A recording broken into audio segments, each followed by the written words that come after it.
Chapter 1. The Reclusive Coder. The dim light of the computer screen flickered like a heartbeat in the silence of my cramped apartment. Shadows stretched across the walls, murmuring secrets I didn't dare to uncover. My fingers danced over the keys, a mechanical symphony resonating in a void where the outside world seemed merely a distant echo, unreachable and foreign. The faint tap of the send button echoed in my ears as I confirmed another takeout order, a pitiful tribute to the existence I had crafted around lines of code and glowing screens. The apartment itself was a museum of neglect, suffocating yet oddly comforting. Empty coffee cups, each a relic from sleepless nights, sat in a haphazard tower on the cluttered desk, their congealed contents a testament to my persistence. A half-eaten bag of stale chips crinkled under the weight of my elbow. As I leaned forward, a weary figure hunched in front of my digital altar. The faded cushion that offered scant support cradled my back, whispering old promises of comfort, though I knew better than to trust its worn embrace. With each clack of the keys, I could feel my pulse synchronizing with the rhythm of my thoughts, a steady beat of distraction and determination. The screen glowed with a soft intensity, its light offering a clarity that the world outside could not. In this space I was untouchable, my isolation buffered by the soft hum of circuits and a series of carefully crafted codes. Each tap transformed a flicker of hunger into an order, a lifeline to the outside that I hadn't traversed in what felt like eons. I leaned back momentarily, allowing myself a rare moment of reflection as the soft light captured the contours of my pale face. My unkempt hair fell into my eyes, obscuring the depth of my weariness. The screen's glow flickered, illuminating shadows that danced across the walls like fleeting specters, teasing the corners of my mind. For a moment, I caught my reflection, a ghost of sorts, one who had once yearned for connections that I now avoided, flitting like a moth drawn to a distant flame. Then, the silence of my sanctuary fractured. A ding sounded from the depths of the digital realm, a message waiting to be unearthed. Each sound was a gentle reminder of the world beyond these four walls, a cruel counterpoint to the tranquility I had sculpted from chaos. They felt like interruptions, albeit welcome ones, a bridge that might lead back into something I had long forsaken. But that was the irony of it all. For every message received, there lay the weight of an unasked question. A lingering inquiry into whether my retreat into the digital was refuge or prison. Yet, as I sat enveloped by shadows, I couldn't bring myself to choose otherwise. Here, at least, I was safe from the whispers of reality, bound by a veil of blinking lights and monotonous sounds. Here, amidst the clatter of keys and the creeping sensation of nostalgia, I found solace, waiting for the next distraction to carry me through another night in the cathedral of my own creation. As the darkness pooled around me, I found myself slipping through the cracks of my own reality, diving deeper into the obscured corners of the internet where light was a distant memory. The soft glow of my screen cast long shadows, reminding me of hidden fears, ones that awaited in the recesses of my mind and echoed in the digital spaces I frequented. In this murky online abyss, I felt my pulse quicken, a thrill mingled with unease propelling me further into the unknown. I navigated my way through the spectral labyrinth, my fingers flying across the keyboard in a hypnotic dance as I hunted for something, anything, that would sat the gnawing curiosity surging within me. It was a quiet obsession, creeping like ivy through the cracks of my orderly existence, and it led me to the live stream I had stumbled upon days before. I didn't know why it had captivated me. All I knew was that I couldn't resist its siren call. The screen flickered, and I leaned forward, drawn into the glow that broke the heaviness of the shadows enveloping my space. The Enchanted Cat Cafe materialized before me, a sanctuary of light amidst my solitude, revealing a pristine white cat with piercing blue eyes, an unsettling gaze that felt almost otherworldly. It strolled across a sunlit windowsill, a languid rhythm in stark contrast to the anxiety brewing within me. In that moment, the apartment melted away, becoming a mere backdrop for the digital spectacle unfolding before my eyes. I could almost hear the rustle of fur against wood, the playful swats of a paw, all translated through the static of cyberspace. It was intoxicating, and I was ensnared, hypnotized by the trivial yet profound act of watching a cat live its life as I clung to my own stagnant existence. Chat messages began to scroll along the bottom of the screen, a barrage of fragmented thoughts from a host of unseen spectators. "Nimbus, is that you?" I whispered, catching myself just before the thought fully emerged into the realm of my audacious desire. The name rolled off my tongue, charged with something I couldn't quite place, a haunting echo that felt like a gentle slap of nostalgia. A longing danced just beyond the reach of my conscious thoughts. Fingers paused over the keyboard as I scrolled through the flurry of comments. I felt a strange kinship with this otherworldly feline. Who knew that a cat could offer such solace? Names and greetings darted by, yet they meant nothing. The pulse of anonymity offered no comfort. My gaze remained glued to Nimbus, entranced by the way those cerulean eyes seemed to flicker with hidden knowledge, secrets I would never uncover. There was an uncanny familiarity in its movements, like a reflection of something dormant within me.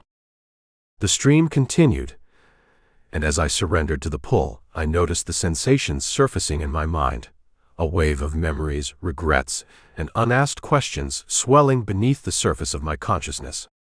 I shifted uneasily, grappling with a sudden surge of emotion, drawn forth by the image of the creature on my screen. It felt like stepping onto an old familiar path, lined with echoes of my past, a gentle reminder of what I had once yearned for: connection, warmth, acceptance. As the live stream progressed, a chilling realization washed over me. I was entranced, yet this fascination bore the weight of the unsaid, something darker lurking just out of sight. Nimbus was not merely a cat to me. Those eyes, glinting with an uncanny intelligence, were windows to something I could not define, a conundrum that tugged at my soul, whispering truths I had avoided for far too long.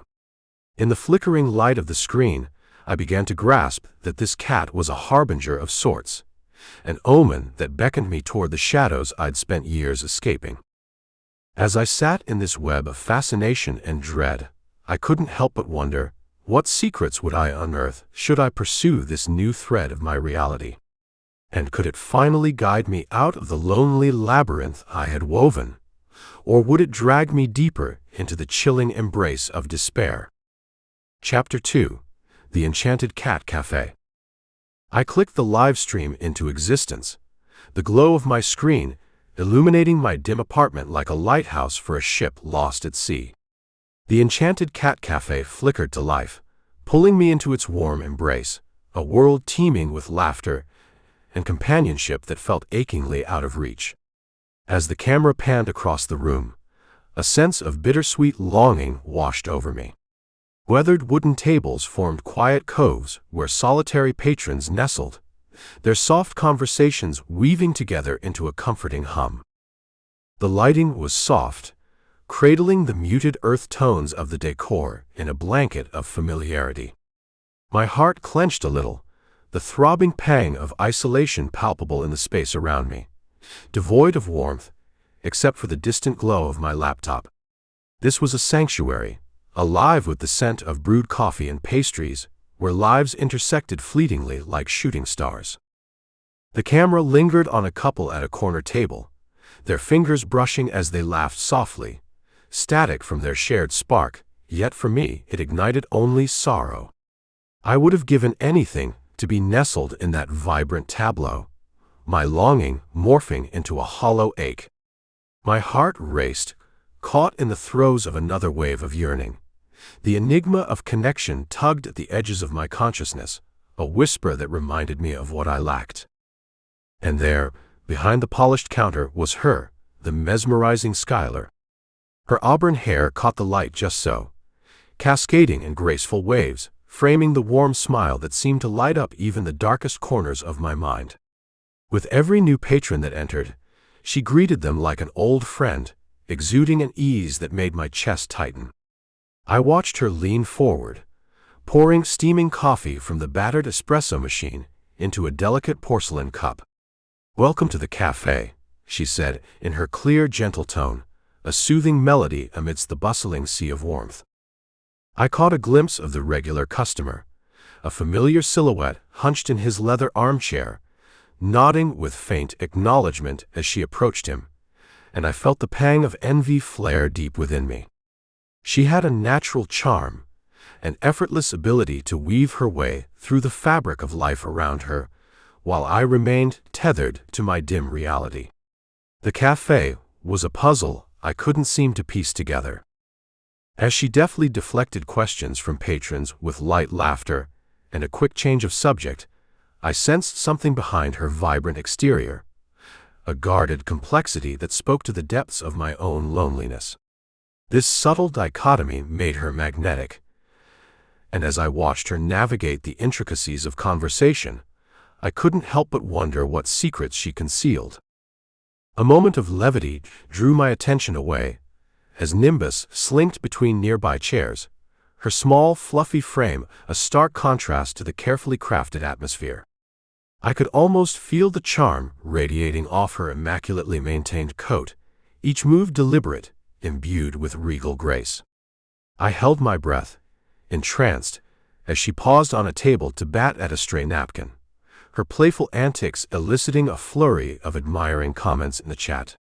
Was I only projecting my desires onto a creature so detached from my world, or was there a shared understanding in her knowing blue eyes? Suddenly, a wave of unease rippled through me, something stirring in the air. My heart quickened as I clung to the screen, not just an observer, but someone enmeshed in the lives unfolding before me. The cafe, alive and thriving, felt as distant as the stars in the night sky. As the live stream continued, I felt a torrent of hope and despair collide within me. Here I was, the disembodied witness to a life brimming with vibrancy, struggling with a yearning I couldn't define. In that moment, I was tethered, yet free, dancing on the periphery of something that, despite the shadows closing in, flickered with life. Skylar glided along the counter like a specter of grace, her bright green eyes sparkling with purpose as she engaged her customers, each interaction wrapping around them like a warm embrace. I leaned closer to the screen, my heart aching as I absorbed the effortless connection she cultivated with everyone who entered her space. It was the kind of warmth that seemed woven into the very fabric of the cafe, a thread that bonded all souls gathered within its walls. She leaned forward over the polished counter, pouring steaming coffee from the battered espresso machine into a delicate porcelain cup with a steady hand. "Welcome to the cafe," her voice trilled, a soothing serenade that punctuated the air as she offered the drink to a newcomer, a familiar face among the regulars. There was a kindness in her movements, as if she understood the unspoken needs of those seated around her. I watched intently as a slight nod emerged from a customer, slightly hunched and nestled in a cozy leather armchair, his expression barely lifting from the book resting in his hands. They shared a moment, a flicker of connection that ignited the chill of solitude nestling within me. The beauty of human interaction, so effortless yet so utterly foreign, lay laid bare before me. Skylar effortlessly turned to another patron who prodded with a probing question, the sudden shift in the air palpable. A playful laughter bubbled from her lips as she deftly dodged the inquiry with a witticism, redirecting the conversation to the wonders of the daily special. I marveled at her art. She danced around personal questions with an adeptness I could only dream of mimicking. Was she hiding her own complexities beneath a smile, or was she simply a lighthouse, shining bright for others to bask in? Just then, Nimbus darted across my screen, her fluffy white form weaving effortlessly between tables. She paused at one of the clusters, batting playfully at a stray napkin, the whispers of delight swirling around her like tiny golden motes. Her presence added an undercurrent of magic, and I found myself enchanted by the silent dance between her and the patrons. Each glance bestowed upon her was laden with affection, a bridge connecting the world outside my screen to my own distant reality. Skylar, ever the gentle guardian of the cafe, moved from one table to the next, her hands flying gracefully through the air as she refilled cups and laughed with customers. I couldn't shake the feeling of being an interloper. Their camaraderie pulsed like a heartbeat, while I remained on the outside, an observer in a world constructed of vibrant memories. With every fluid step, she created a sanctuary from life's chaotic storms, a respite where souls connected through coffee and warmth. I could hear the soft clink of china, the low murmur of conversation, each sound echoing like a distant siren call. Skylar embodied that call, transforming the mundane into something almost ethereal. Yet amidst this charm, a subtle tension lingered. Skylar's smile, while always genuine, bore an air of something hidden, a hint of guardedness that whispered of unshared stories lingering just beneath the surface. I realized I was but a flicker, watching through the lens of the screen, unable to penetrate the intricate dance of connections woven so masterfully around her. As I surrendered to the rhythm of the cafe, my own yearning flared anew. I caught glimpses of her moving gracefully from one patron to the next, the world around her thriving, leaving me tethered yet solitary in my digital solitude. The cycle continued, her light pulsing like the heart of the cafe, while I remained a shadow on its periphery, ever haunted by the lives unfolding beyond my reach. As the camera adjusted, the focus shifted to Nimbus, her striking blue eyes fixed on something just out of sight, revealing an unsettling depth lurking beneath the cafe's cheerful veneer. Perched gracefully on a low shelf near the large window, she became an enigma, a sentinel observing the fragile interplay of lives and connections unfurling below. Her posture was elegant, tail held high, an artist at rest, yet always ready to leap into action at a moment's notice. Skylar strolled past, pausing at a cluster of tables where a couple exchanged whispered words. I watched with bated breath, yearning to glimpse the unguarded truths hidden within their quiet conversation. Her measured gait conveyed confidence, yet the subtle tilt of her head hinted at a practiced deflection, allowing her to glide effortlessly through the world around her without revealing too much. My heart swelled with intrigue and frustration, the stark contrast between my analytical mind and her uncharted emotional landscape simmering just beneath the surface. The soft murmur of conversation bubbled along, but the atmosphere thickened with an undertone of tension as a sudden commotion erupted. A customer, distracted by laughter, accidentally bumped a chair, sending it scraping across the floor, a shrill sound punctuating the quiet sanctuary. The pulse of the cafe quickened, eyes darting towards the source of disruption. I felt my chest tighten as the echo of chaos jolted my solitude. Skylar was quick to react, her voice cutting through the rising unease like a gentle tide, smoothing the moment over with a calm, soothing assurance. "It's all right, please take a seat," she instructed, her melodic tone laced with warmth. I could almost feel the way she wrapped her words around the customers, pulling them back into the fold. In the cacophony of chaos, she remained an unwavering anchor, navigating the moments that shaped the spirit of the cafe. The slight tremors settled, like the sun reclaiming the sky after a storm, as I turned my gaze back to Nimbus. The cat had settled into a watchful stillness, her attention momentarily diverted, almost sensing the shift in the room's atmosphere. There was something celestial about her presence, an unspoken guardian, weaving a sense of safety into the tapestry of our experiences. As Skylar stepped back, adjusting a framed piece of art on the wall, the stream flickered momentarily, a glitch disrupting the otherwise smooth flow. Time seemed suspended as the feed froze, capturing her hand reaching out to tap the blinking monitor, a brief yet profound moment hanging in the air, reminiscent of a secret shared in the hush of night. I leaned in, captivated by this glimpse of her vulnerability, the silent confessions lurking beneath her serene surface. The screen jolted back to life, but the world felt different somehow, heavier with an unshakable tension. I realized this feed was not just an escape, it was a bridge into the lives of others, a snapshot of connections laced with complexities that would remain forever out of reach. I wrestled with the simultaneous thrill of the connection and the bitter pang of exclusion. The Enchanted Cat Cafe pulsed with life, a reflection of a warmth I could only dream of. As I watched the interactions play out, Skylar soothing the curious and coaxing smiles from the hesitant, I couldn't shake the feeling of being adrift, forever an outsider looking in, ensnared by the simple beauty of human connection. Yet, in that very isolation, I found a thread of belonging. Perhaps through the digital window, I was woven into their narrative, however tenuously. As the camera zoomed in on Skylar's gentle smile and Nimbus's contemplative gaze, I couldn't help but wonder if I, too, would one day find a way to bridge that distance. Chapter 3: The Online Community.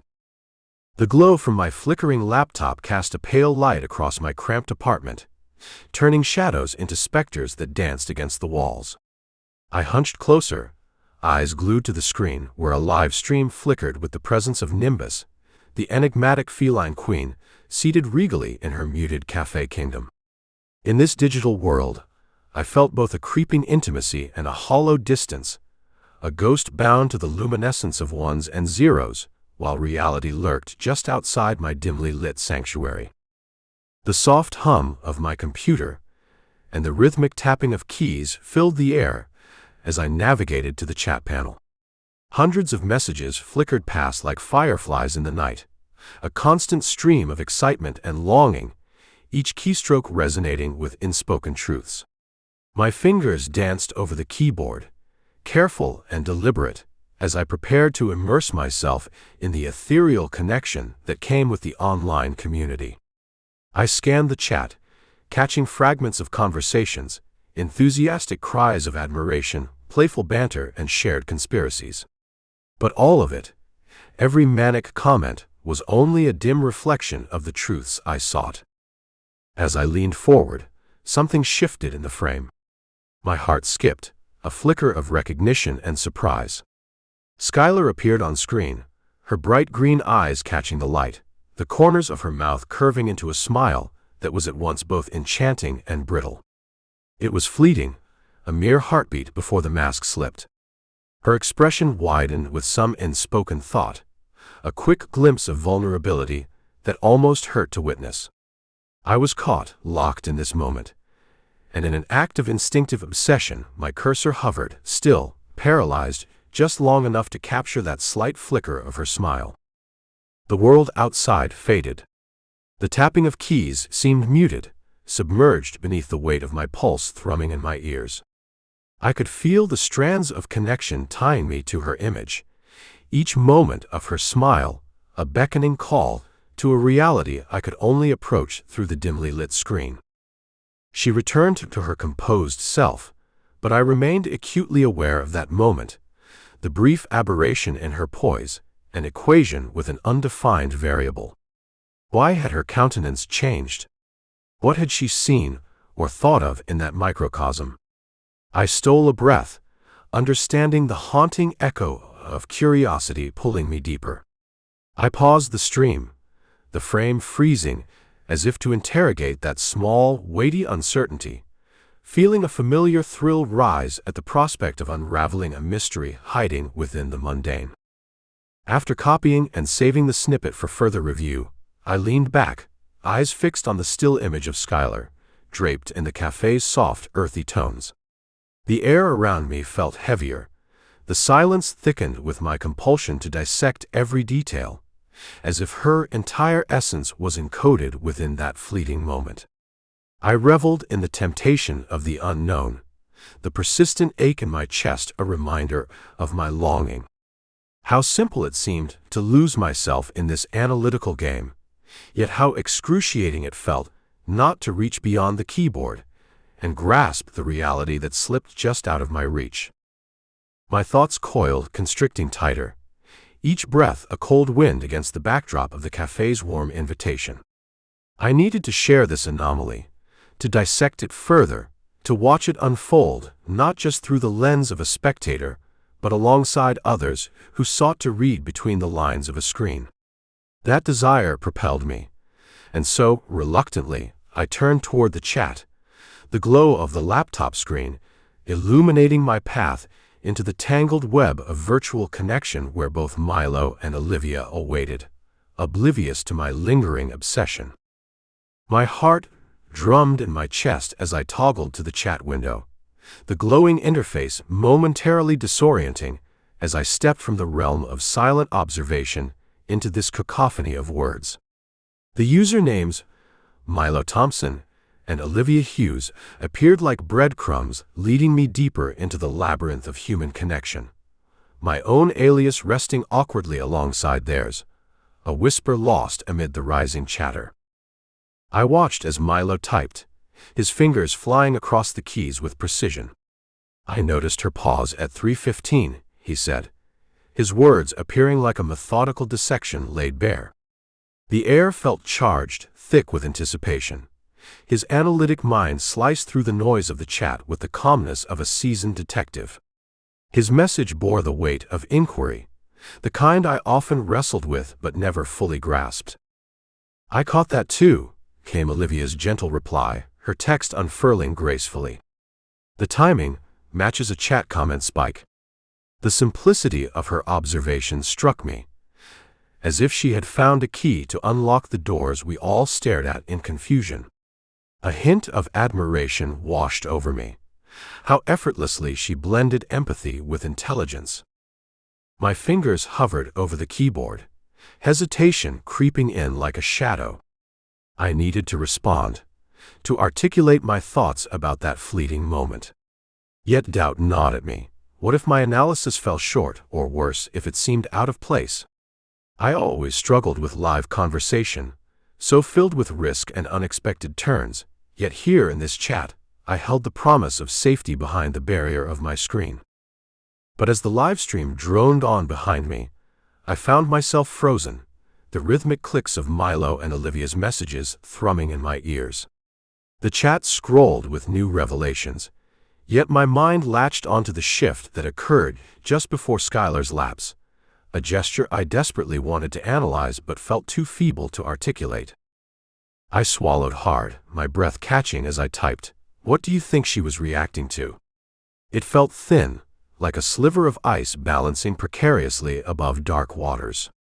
I hesitated once more before pressing enter, my pulse racing as I awaited their responses, the chaos of words dancing ahead like an unfolding tapestry I yearned to comprehend. For a brief moment, silence lingered, charged with possibility, until Milo's response cut through it, swift and dissecting.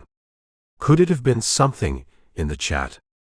A comment she wasn't ready for? He posed it as a question, yet the precision in his words implied something deeper, a puzzle piece he'd noticed that I could only dream of. I followed the back and forth, scanning the increasing velocity of messages that trickled in, each one pulling us tighter into an emerging narrative, much like pieces fitting into a framework I had yet to recognize. It's interesting how she can appear so poised, but those moments show the depth of a reaction hidden beneath, Olivia added, her empathy weaving through the exchange, inviting me deeper into a conversation that felt less like an analysis and more like an exploration. As the chat continued to churn, the rhythm built and flowed like a tide drawn ever closer, culminating with each typed word, shaping a bond that had begun to tether us together, a digital web of thought, curiosity, and maybe even fragile camaraderie. I sensed a shift in our collective momentum, and it both frightened and excited me. The live stream provided a steady backdrop to our conversation, the images flickering like memories hovering just out of reach, forcing us to confront our connections with not just each other, but with the events unfolding before us. We were drawing nearer to Skylar's next movements, poised on the precipice of discovery, as if we were daring to confront a mystery that lurked just beyond the screen's glow. With our dialogue building on itself, I felt the creeping promise of connection just within reach, yet tainted by the unsettling knowledge of my hesitance, the fear of my own shadow intruding where light should fall. I inhaled sharply, my thoughts swirling with a sense of urgency, as I braced for the next curve in this intimate exploration, caught between the excitement of revelation and the fear of remaining forever on the outside, staring into a world that felt tantalizingly close but never truly within my grasp. Chapter 4: The Digital Detective. The glow from the computer screen cast long shadows against the walls of my cramped apartment, illuminating the chaotic landscape of crumpled notes and tangled circuit diagrams. I was alone, as I often was, ensconced in the cold embrace of technology, a sanctuary of ones and zeros where the outside world was but a distant murmur. Each clack of the keys was a lifeline thrown into the void, a desperate attempt to grasp something, anything, beyond my own disquiet. The rhythmic sound of my fingers tapping furiously against the keyboard drowned out the fleeting thoughts of what lay beyond my four walls. Each key pressed felt like a strike against the creeping dread that coiled around my mind like ivy.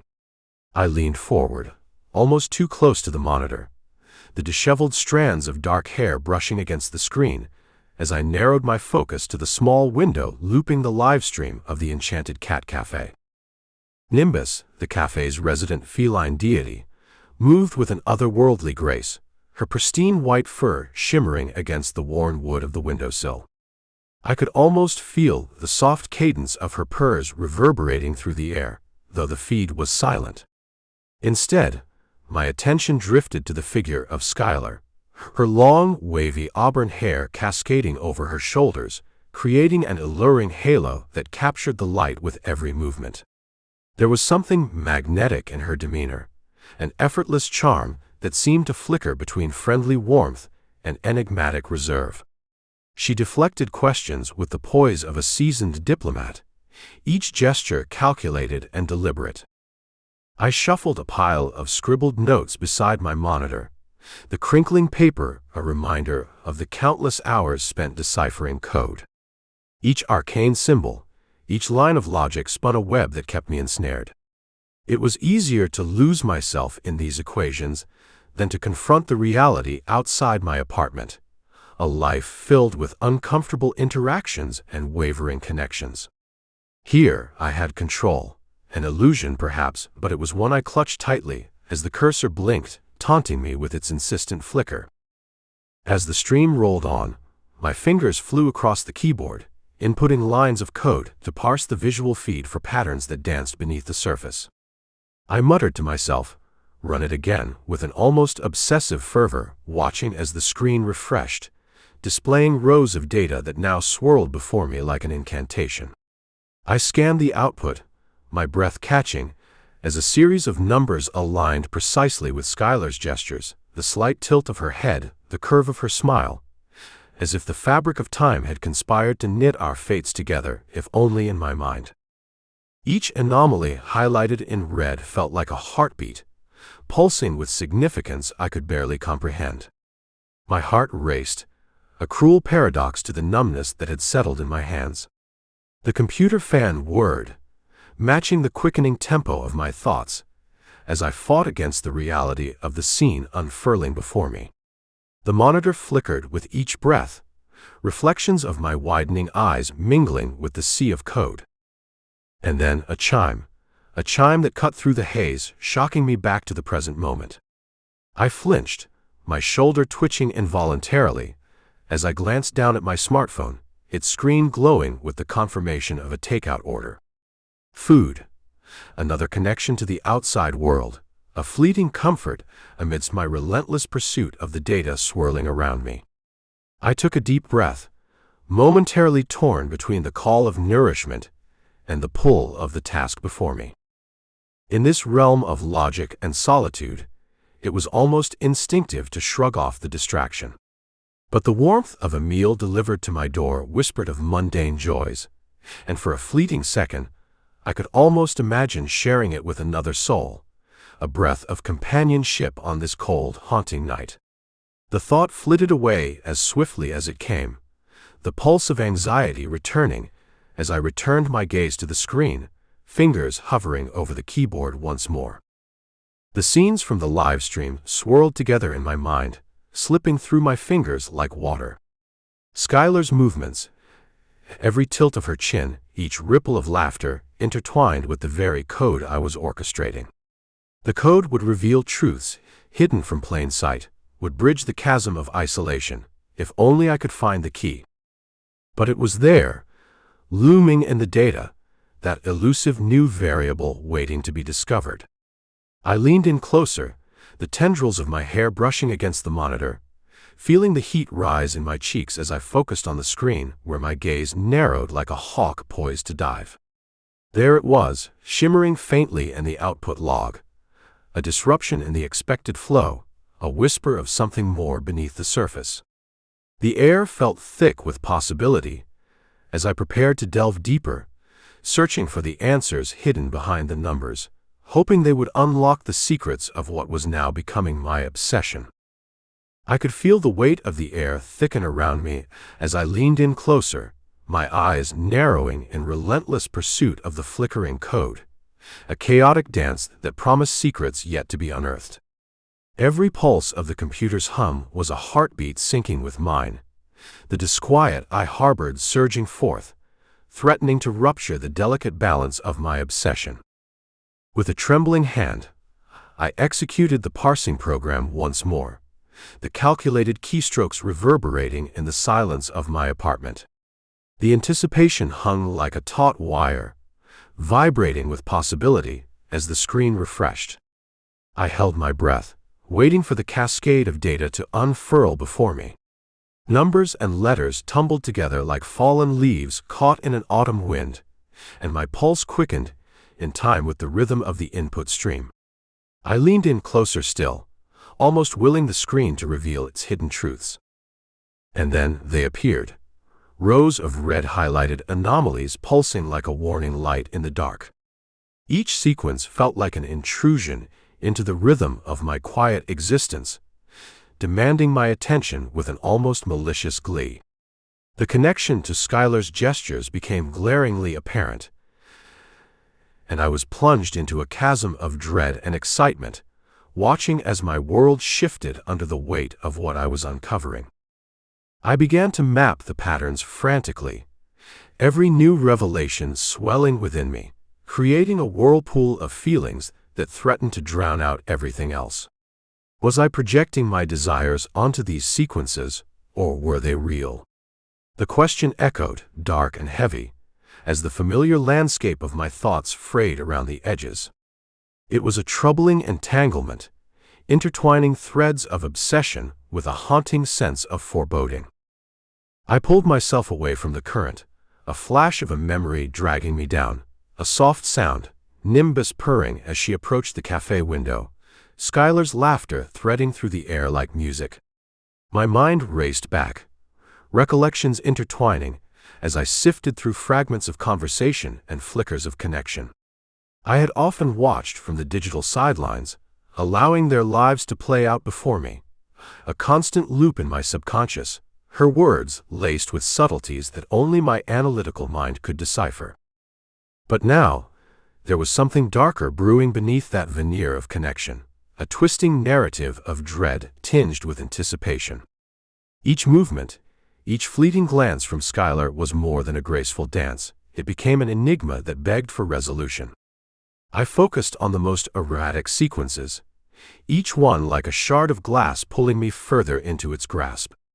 The anomaly glared at me, a virulent invitation into a world of implications and risks, the consequences of which I had barely begun to fathom. The screen flickered again, and I felt an unsettling jolt in my gut, every flicker of code demanding my attention, as if mocking my attempts to understand. The vision of what I might uncover was no longer a distant whisper.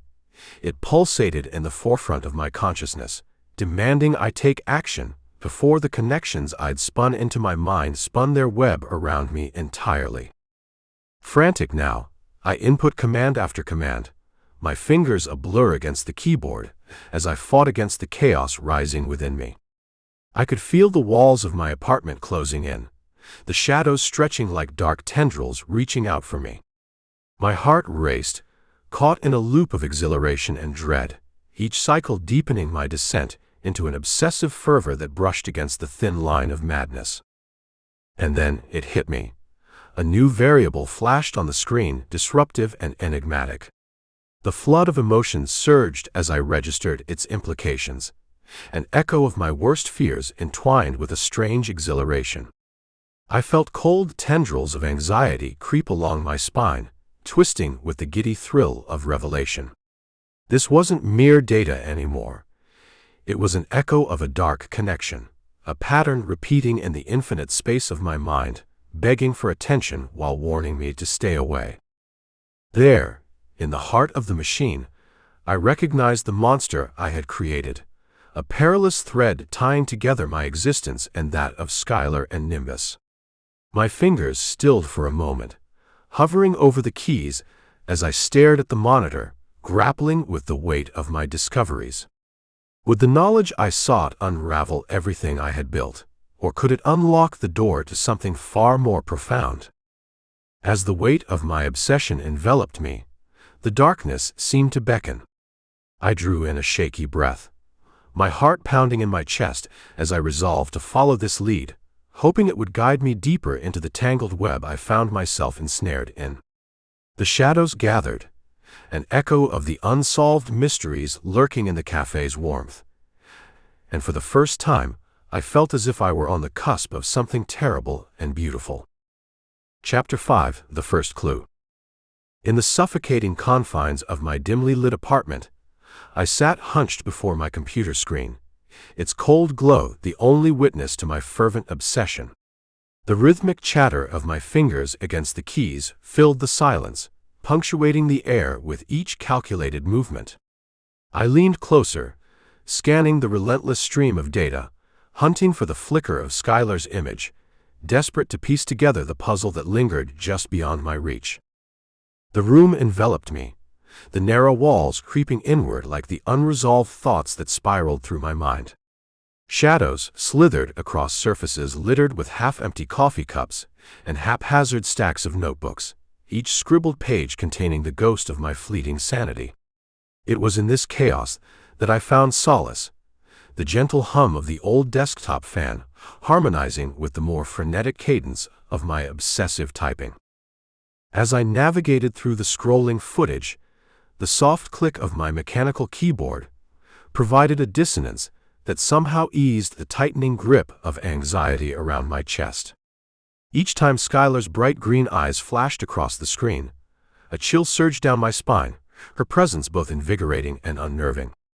She seemed to breathe life into the monotony of my days, yet I couldn't shake the feeling that her allure was not without its dark edges.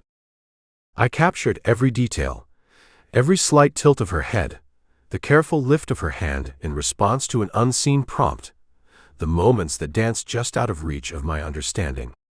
With every recording, I sensed the urgency building within me. A frantic pulse echoed in the hurried notes I typed into my notepad. In my mind, I orchestrated a symphony of connections, each gesture she made accompanied by a calculated flood of chat comments filling the livestream window. Skylar was an enigma. Charismatic and seemingly warm, she held an air of careful reserve, a delicate mask under which lay deeper currents I longed to unearth. I pressed my glasses against the bridge of my nose, my eyes narrowing as I forced them to stay focused on her movements, decoding her narrative like an intricate riddle. Yet I knew my perception was fragmented, shaped by my obsessive desire to find meaning in her every action. The truth lingered somewhere in the gap between what was and what I wished it to be. Every command I typed brought me closer to understanding. I pressed enter and watched as the numbers danced before me, an elusive cascade of symbols swirling in chaotic coherence. My heart raced, time slipping away from me, drawn taut as if in a game of suspense. I hesitated above the keys, the dawning realization of discovery inching closer, a teasing whisper barely audible above the algorithmic rhythm of my digital endeavor. The glow of the screen bathed my face in an otherworldly light, rendering my expressions indecipherable, lost within the harsh glow. In the oppressive silence of my surroundings, the program's beep pierced the air, marking the moment my breakthrough crystallized in unmistakable clarity. I had captured something pivotal, yet the thrill I should have felt was wrapped tightly around an equally potent dread, a tightening noose of foreboding squeezing my breath from my lungs. I sat there for what felt like hours, my mind racing with possibilities. The shadows within my apartment seemed to breathe alongside me, coiling closer, a claustrophobic embrace that I both yearned for and feared. The walls absorbed my secrets, and in this sanctum of technology and isolation, I found myself a solitary hunter, trailing the ghost of an illusion draped in the fabric of flesh and fantasy. I stared at the cracked screen of my messaging app, my heart hammering like a wild creature desperate to escape its cage. The impending call with Milo Thompson filled me with a mix of exhilaration and trepidation, knowing that he possessed the analytical perspective I desperately needed, even as I braced against his gentle caution. The clutter surrounding me felt even more pronounced in those moments of anticipation, a chaotic tableau of data sheets and stubborn stacks of paper that barely contained the swirl of thoughts battling within me. As I dialed, I took a deep breath, savoring the fleeting moment of quiet before the storm of our conversation. My pulse quickened in rhythm with the ringing, each tone echoing the anxiety that danced beneath my skin. Memories of our past interactions flooded my mind, shared moments where we dissected mysteries together. There was comfort in his familiar voice, but there lay an undercurrent of tension in our discussions. My relentless pursuit of truth often left me feeling unmoored. When his face finally filled the screen, framed by the clutter of mystery novels and case files, I felt an odd sense of relief wash over me. Milo adjusted his glasses, that endearing, self-deprecating manner present even in this pixelated world. "Hello, Skylar," he said, a slight smile playing at the corners of his mouth. "What have you discovered this time?" "Look at this," I urged, sharing my screen, a wave of enthusiasm spilling forth. It's like every gesture she makes triggers a surge of comments in the chat. See how her hand moves and then they respond? It's fascinating. My voice was laced with excitement, the details unraveling from my lips as I pointed to the footage, a dance of gestures and digital reactions, the flickering patterns vivid and unnerving. Milo peered closely at the shared screen, brow furrowed, lost in the web of observations. "That's methodical," he remarked, his tone cautious. "But be careful. It might be easy to get too deep in this. Correlation doesn't always imply causation, you know." I felt a flutter of impatience surge through me, the nagging fear that he might doubt my observations, igniting a defiant spark. "But don't you see? This is a critical thread in the larger picture. It's as if she's guiding their reactions with her movements. There has to be a reason." My fingers drummed anxiously against my desk, each tap a silent plea for validation. His gaze shifted back to the screen, and I could almost sense his analytical gears whirring away. It could just be coincidental, or perhaps she's unconsciously responding to their energy. You've seen how online interactions can snowball. While his caution felt like a lifeline tethering me to rational thought, my heart raced for the unveiling mystery, each observation drawing me deeper into the enigmatic depths of Skylar. But what if it's more? What if she's deliberately curating this interaction? I pressed, my voice barely concealing the fervor that coursed through me. If we unravel this pattern, maybe we uncover who she truly is, what she's hiding. Our conversation flowed like a delicate dance, with Milo's steady wisdom anchoring me even as I hungered for revelation. His gentle humor peeked through the gaps in our discussion, coaxing me back into a semblance of calm as we navigated the intricate web of our ideas. "You know, if this were a classic detective story, you'd be the overzealous rookie," he teased, a smile touching his eyes.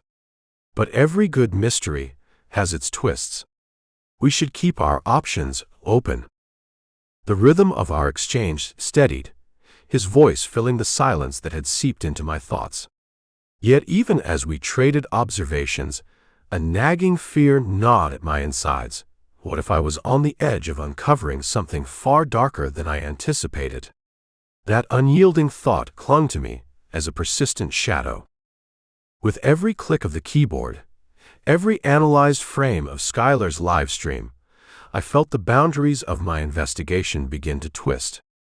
I couldn't shake the weight of uncertainty lingering in the air as we wrapped up our conversation, the thread of excitement tempered by a palpable dread that hung over my revelations like storm clouds threatening to unleash their fury.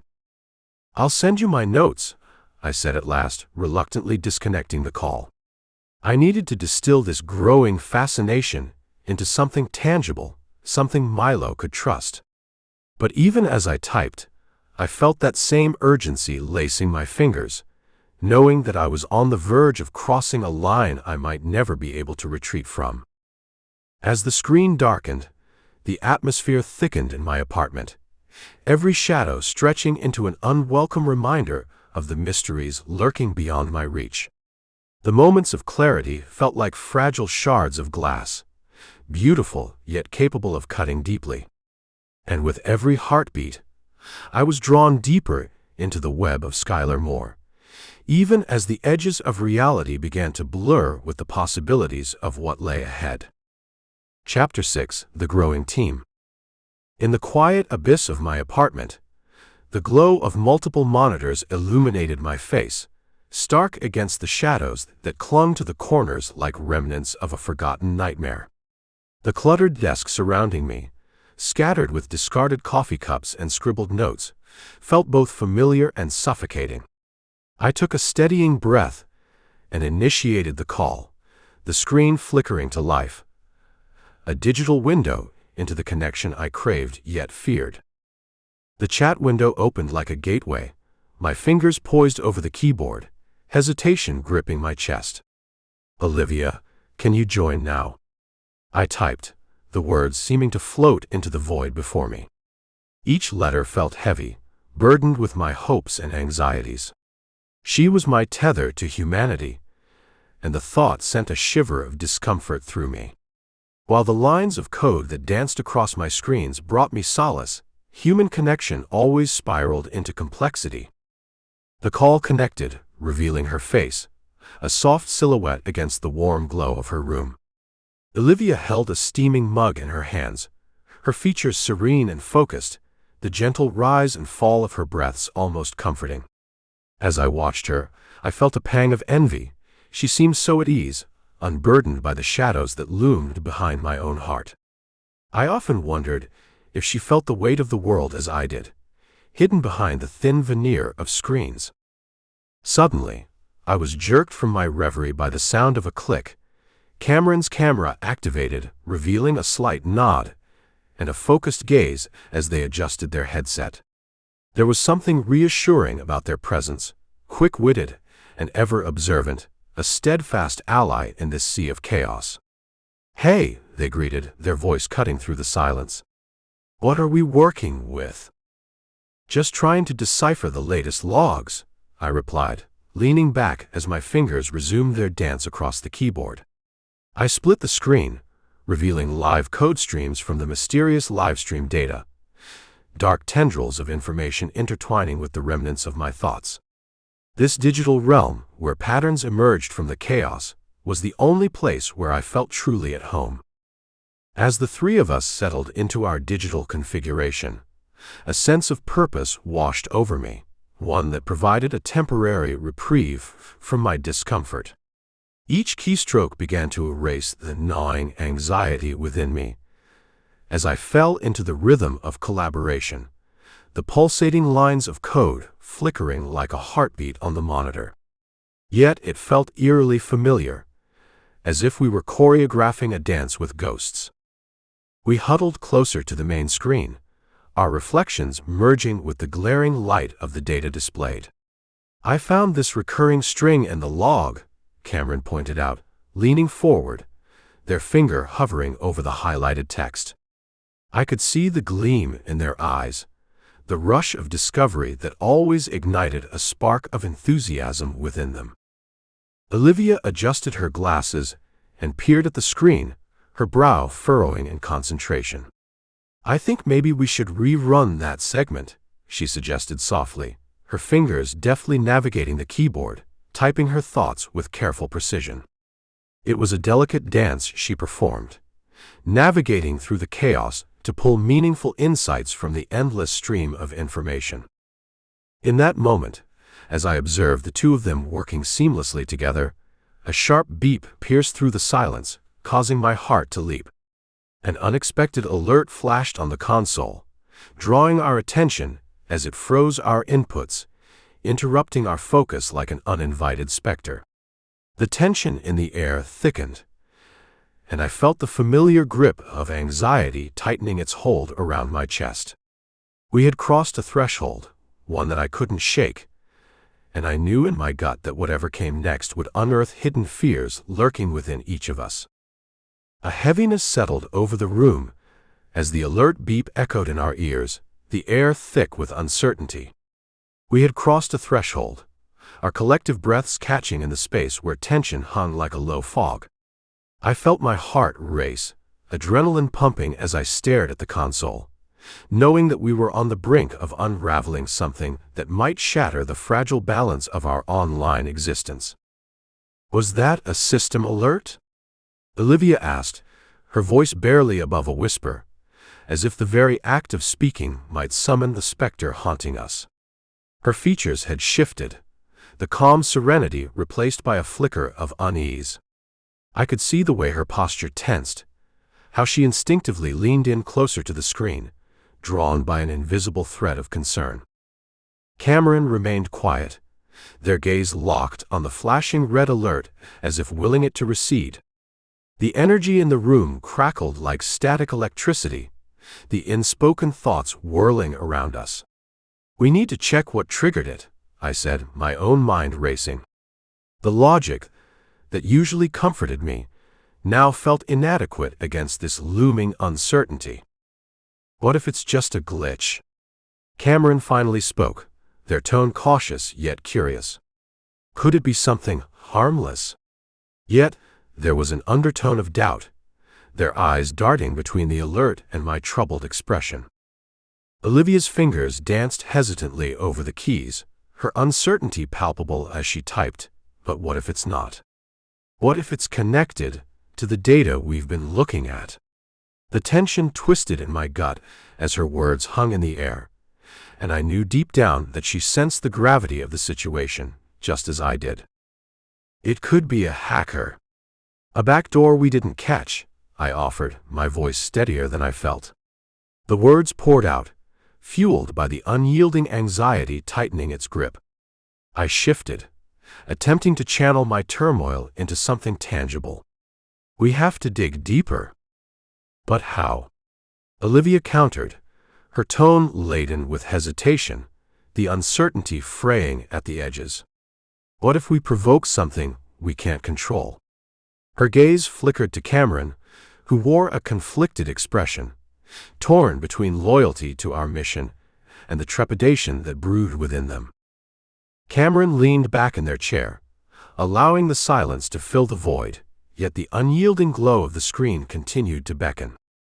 I could see the wheels turning in their mind, the analytical mind grappling with fear and curiosity in equal measure. "If we don't act, we may miss a critical piece of information.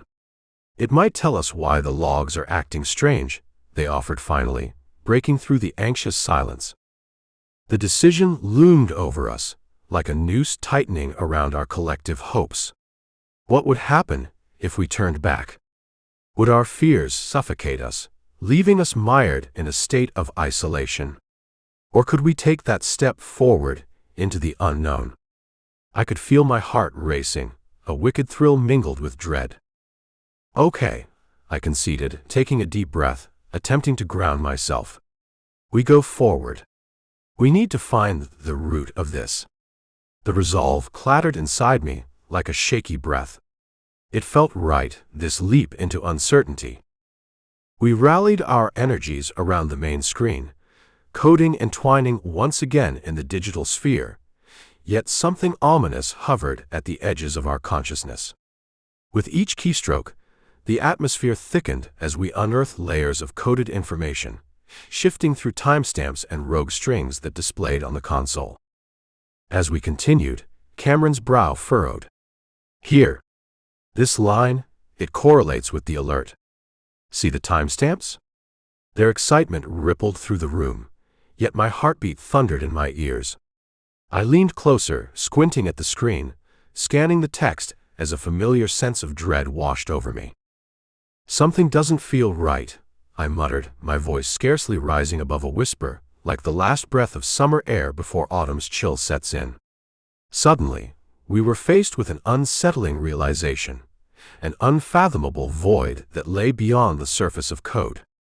My mind raced with unwelcoming thoughts.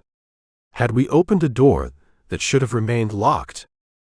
A soft rustle came from Olivia as she leaned closer to the monitor, her delicate fingers twitching over the keyboard, uncertainty weaving a spell of paralysis over us. "What does this mean?"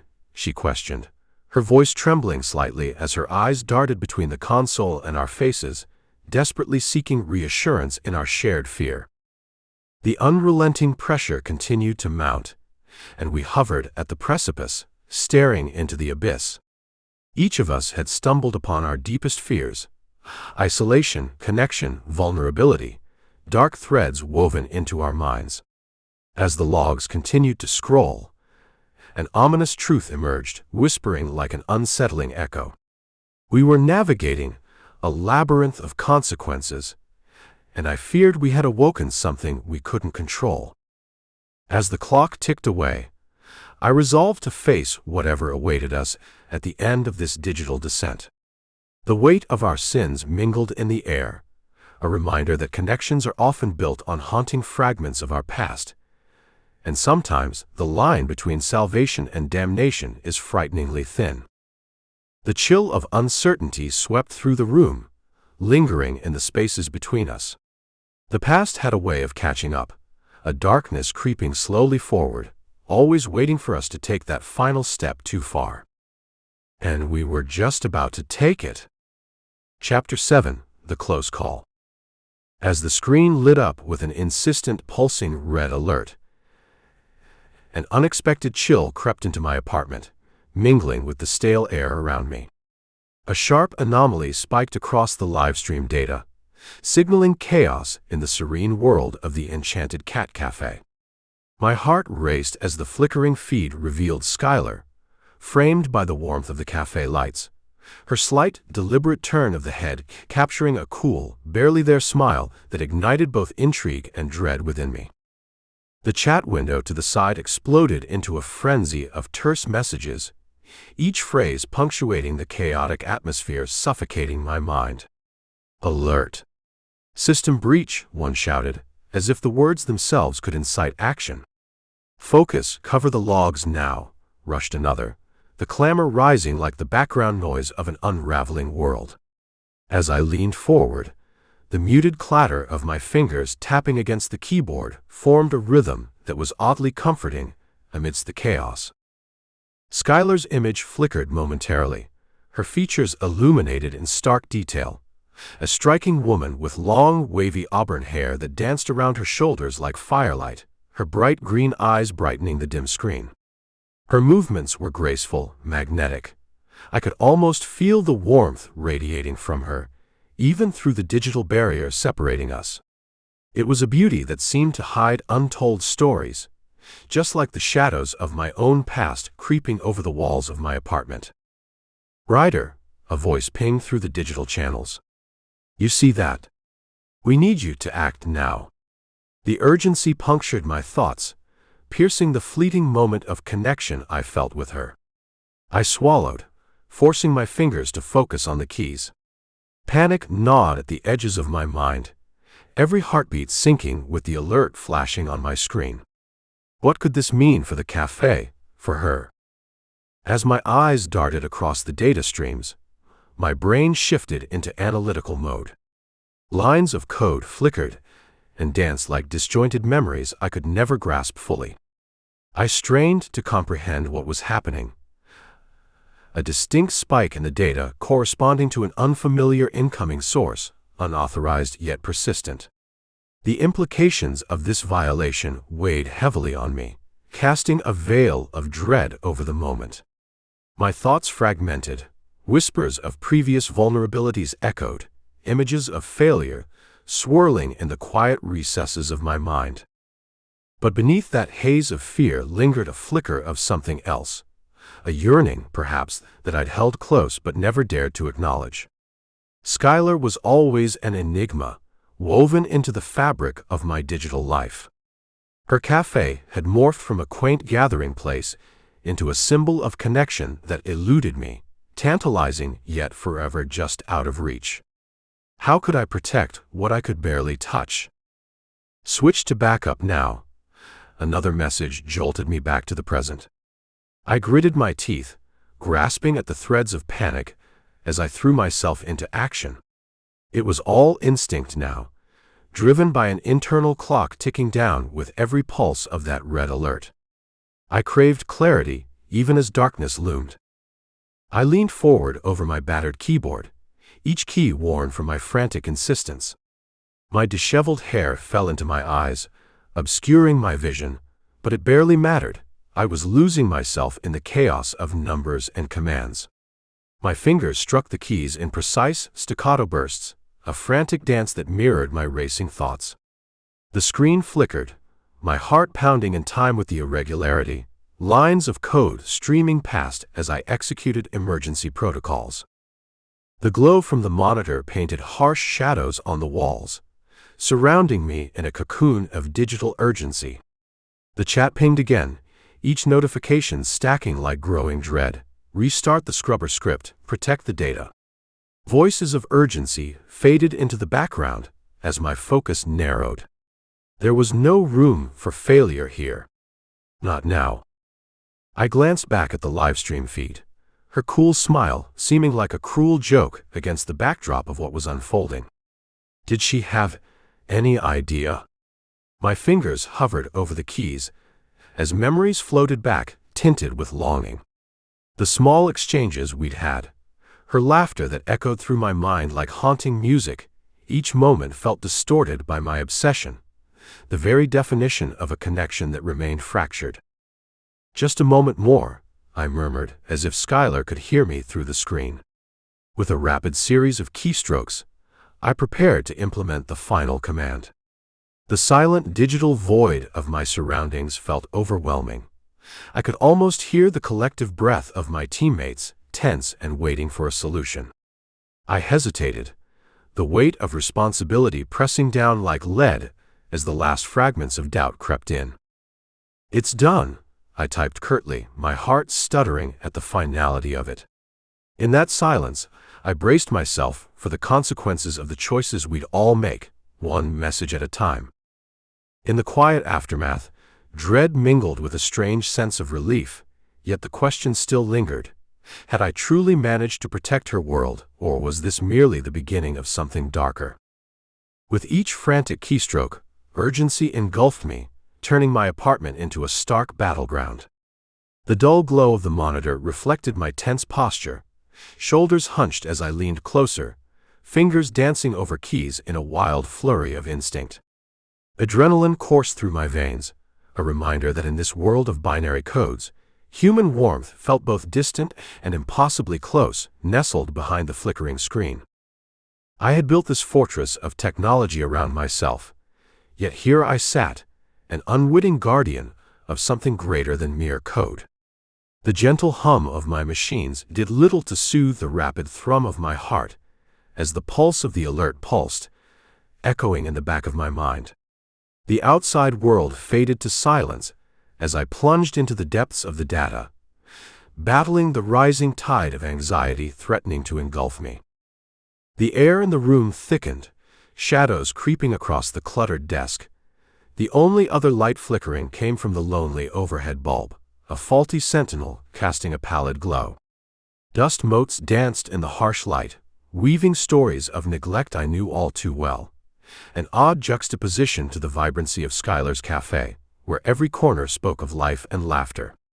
Yet here I remained, isolated, as the tangled wires of my existence strangled any hope of connection beyond the digital landscape. My fingers stuttered momentarily before flying across the keyboard once more, retrieving systems I had painstakingly designed for moments like this, anomalous spikes and breaches that whispered of malice. The cascading lines of code became a fluid ballet, revealing the pathways to erase what shouldn't have existed in the first place. Commands cascaded from memory, each one an act of defiance against an unseen enemy that had threatened what little joy I allowed into my life. "Log it," I commanded, both to the system and to myself. As I executed the scrubber protocol, a rush of satisfaction coursed through me. It was a meticulous craft, dismantling the threads of intrusion that had dared to disturb the delicate balance of normalcy. But my elation was tinged with disquiet. What haunted past was waiting to collide with this moment of control? Beneath my focus, memories surged unbidden, a cocktail of hope and despair. The nights spent trading messages with Skylar, where her playful wit weaved a tapestry of warmth through the cold screens separating us, contrasted painfully against the isolation I had carved for myself. Those exchanges felt sacred, yet here I was, desperately trying to maintain her safe haven while battling my own demons. It was almost poetic. This dance of technology mirrored the dance of my own mind, rationality overshadowed by anxiety, the machine humming softly while I spiraled deeper into thoughts of failure and success. If only I could pull myself away, could lift the veil that separated the analog from the digital. But I was stuck, anchored to this keyboard and this frantic fight to save something larger than myself. The screen glared back, cold and unyielding as commands flew, my inner workings fraying at the edges. Override sequence activated. The words became a mantra, echoing in the silence as I pressed forward. The looming dread hung thick, pressing in from all sides like an unshakable fog. What would the aftermath of this action yield? I felt as though I were standing on a precipice, just one misplaced keystroke away from catastrophe. What if I failed? What if this didn't save her? The thoughts clawed at me, but I pushed them down, focusing instead on the digital lifelines unfurling beneath my fingertips. The apartment buzzed with electric tension, the walls echoing the soft whispers of my mind as the urgency grew, every pulse, every heartbeat aligning with the pounding rhythms of my typing. "Final command executing," I typed, breath hitching at the weight of the decision I was about to unleash. Each letter felt like a weight, a burden, colliding with every guilty thought that had lingered too long in the corners of my mind. The vibrant laughter from the Enchanted Cat Cafe flared up, a ghostly reminder of the warmth that remained tantalizingly out of reach. With a sharp inhale, I pressed enter, my heart catching in my throat as if waiting for the world to answer back. The screen flickered one last time before settling into a serene glow, devoid of chaos, shrouded instead in a forbidding stillness. I sat back, mind racing with possibilities, and stared at the silent digital void that now echoed in the space around me. Would I have done enough to protect her world? Would this careful, calculated dance result in a reassurance of safety, or merely set the stage for a deeper descent into shadows? The air felt thick as I waited for the inevitable repercussions, thoughts turning towards the vibrant soul behind the screen, wondering if my efforts could ever truly bridge the gap between our fractured existences. And within the silence, amidst the quiet chaos of my inner turmoil, I couldn't shake the haunting feeling that this was just the beginning. Chapter 8. The Hidden Network. The flicker of light from the multiple screens cast distorted shadows in my cramped apartment, wrapping us in a cocoon of code and static. The soft hum of the hard drive underscored our urgency, punctuating the otherwise breathless silence. I typed with feverish concentration, a relentless rhythm echoing the sharp thud of my heart, while Cameron leaned closer, eyes wide behind dark-rimmed glasses, tracking the patterns unfolding on the screen as if they might lead us somewhere forbidden. "Check this out," I murmured, my voice barely piercing the hushed atmosphere, as I motioned toward a newly revealed string of encrypted characters that had emerged from the depths of the code. The letters shimmered, teasing at secrets wrapped in the layers of the digital realm. Cameron shifted in his seat, leaning closer to catch every detail, fingers poised to explore the implications.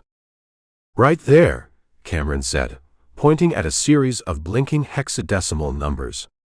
"It's almost like it maps a hidden network," I finished, not allowing any hesitation to seep into my tone. The words felt taut on my tongue, heavy with the weight of our discovery. The screens flickered, illuminating the small space, transforming our cluttered desk into a realm of secrets and shadows. It felt exhilarating, this pulse of connection between us, rooted in logic and discovery. I could feel the familiar static of my thoughts humming beneath the surface, shaping each stroke of the keys, each pulse of the screen. The world outside felt distant, its colors and chaos muted by the comfort of code, a realm that lay at the heart of my existence. I was an architect here, a creator of a different kind, and in the company of Cameron it felt less solitary, more alive. As I ran my fingers over the familiar layout of the keyboard, I caught sight of Cameron, adjusting his glasses, his gaze unrelenting as he watched the flickering symbols cascade across the screen. I could tell he was on the verge of a realization, the spark of intrigue igniting his usually vibrant enthusiasm. He leaned forward, intent, as if by mere proximity he could bridge the gap to understanding. "This could be big, Ryder," he said, his voice almost a whisper. "I mean, if we decode it, it might lead to something significant, like an entire communication framework." "Yes, but we need to consider the risks," I replied, slipping back into my analytical mode, balancing excitement with the shadow of caution. In this labyrinth of code, I found a strange, perverse comfort, cradling the tangible chaos that lay within the digital landscape. "We can't assume it's harmless." Cameron shot me a glance, eyebrows raised, a hint of mischief dancing in their eyes. "You mean to say you're suddenly afraid of the unknown? What happened to all those brave programming battles you fought?" I smirked slightly, returning to the rhythm of typing, enjoying the playful banter. "That was different. We weren't scraping the dark web for hidden signals then." But even as I spoke, I could feel my pulse quicken, each beat a reminder of the delicacy of our endeavor. Cameron's laughter danced lightly in the air, a brief respite that faded as we delved deeper into the code. The air thickened with anticipation as I traced my finger along a series of symbols on the screen. "This," I murmured, "Skylar's livestream isn't just for show, she's sending these coded signals." The silence fell around us like a heavy shroud, the very air pregnant with possibility. Our eyes flicked between the lines of text, pulse racing as revelations teased at the edges of our comprehension. There was something undeniably thrilling about the layers of meaning buried beneath the lines of code, something that whispered of danger and intrigue, a siren call beckoning us to delve deeper into the abyss. The air stirred as the door creaked open, and the soft sound of footsteps drew my attention from the rhythmic clatter of my keyboard. In that fleeting moment, the atmosphere changed, shifting from a singular urgency to an almost reverent anticipation. She entered, bearing a stack of printed log sheets and her ever-present tablet, exuding an air of calm that contrasted sharply with the chaotic pulses of code that enveloped me. "Hey everyone," she said, her voice a soothing balm that spread warmth across our frayed edges. The softness in her brown eyes sparked curiosity as she placed the documents next to the keyboard, her fingers brushing against the surface as though reconnecting with an old friend. She glanced at the screens, tilting her head slightly as she surveyed our work, her expressions revealing an unyielding focus that drew me in. I exchanged a brief look with Cameron, an unspoken recognition passing between us as Amara engaged with the monitors. She could transform the atmosphere effortlessly.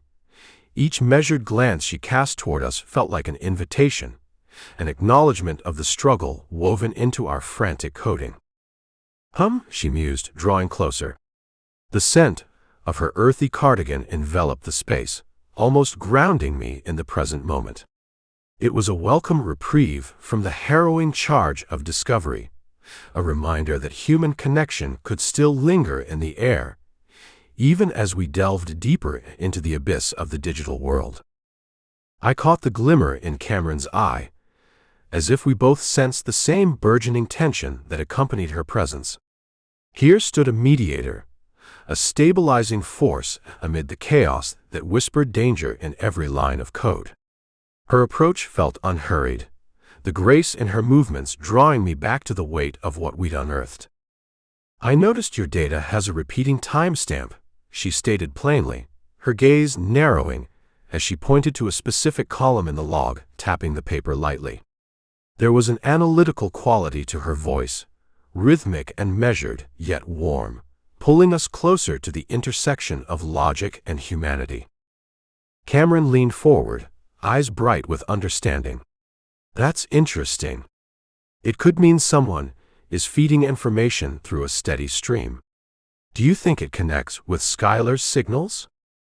Her brow furrowed in consideration, and I admired her thoughtful manner, how she processed information with an intensity that felt both serene and invigorating. Amara had always possessed an uncanny ability to coax clarity from ambiguity. It was no surprise that her approach drew us in, a stark contrast to the hurried impulses that had guided our exploration thus far. "Yes," she nodded, smoothing out her printed logs. "These patterns could represent something significant, perhaps whistleblowers trying to send information rather than a criminal syndicate hiding within the noise."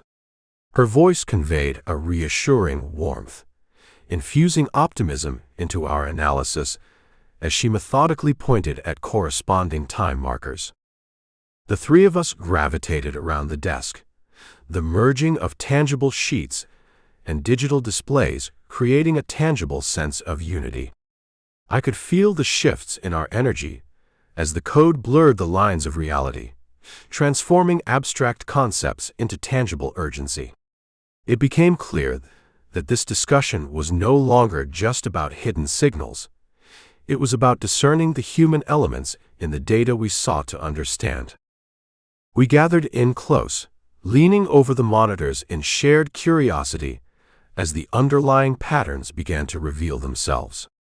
Each flicker of the screen, each shift in perspective, deepened the intrigue, inviting us to peel back the layers of secrets wrapped in the ethereal fabric of code.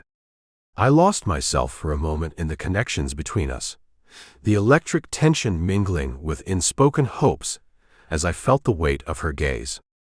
Before we could reach a resolution, the screens flickered anew, a fresh line of undecipherable text appearing on the primary monitor, a stark reminder of the complexity that lay before us.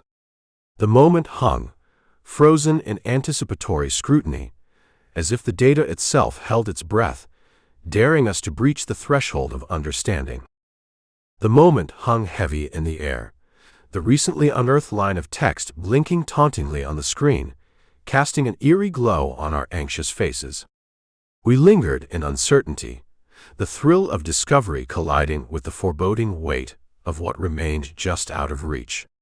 The dialogue hung like the light around us, buzzing with a potential energy that crackled through our shared silence, drawing us together yet apart in our differing desires for what the truth could reveal. Cameron was the first to break the tension, a spark of excitement igniting his voice as he tapped his tablet, illuminating a series of new messages intertwined with the network signals we had been tracing. "Look at this. These chat logs, they're threaded through the same timestamp we found before. This could mean that they're not just fragments. They could be parts of an ongoing conversation." His eyes gleamed with enthusiasm, a glimmer of triumph mingling with palpable urgency. I felt my heart race as I leaned in closer, allowing his excitement to wash over me. The prospect of unveiling the connections held great promise, a bright beacon amid the encroaching shadows. But as I scanned the words appearing on the screen, a sense of unease crept in. "Cameron, this could lead us into deeper waters than we realize. What if we're unraveling a web we cannot control?" "But don't you see?" Cameron's voice trembled with eagerness. "This is more than just code, it's a lifeline. They need help. Whoever is on the other end is sending these signals for a reason." His expression ignited something in me, an acknowledgement that this wasn't merely about the pursuit of knowledge. It was about real lives tangled in our analysis. I felt the palpable mix of anxiety and thrill shift within me as my finger traced the series of symbols on the screen. "Skylar's livestream isn't just for show," I pointed out, tension woven into my voice. "She's sending these coded signals intentionally, managing what she can amid the chaos. But what is her ultimate aim?" My mind wrestled with the possibilities as 1,000 questions whirled beneath the surface, dark currents mingling with hopeful flickers of resolve. Amara's brow furrowed, a contemplative yet firm reminder breaking through our spirited exchange.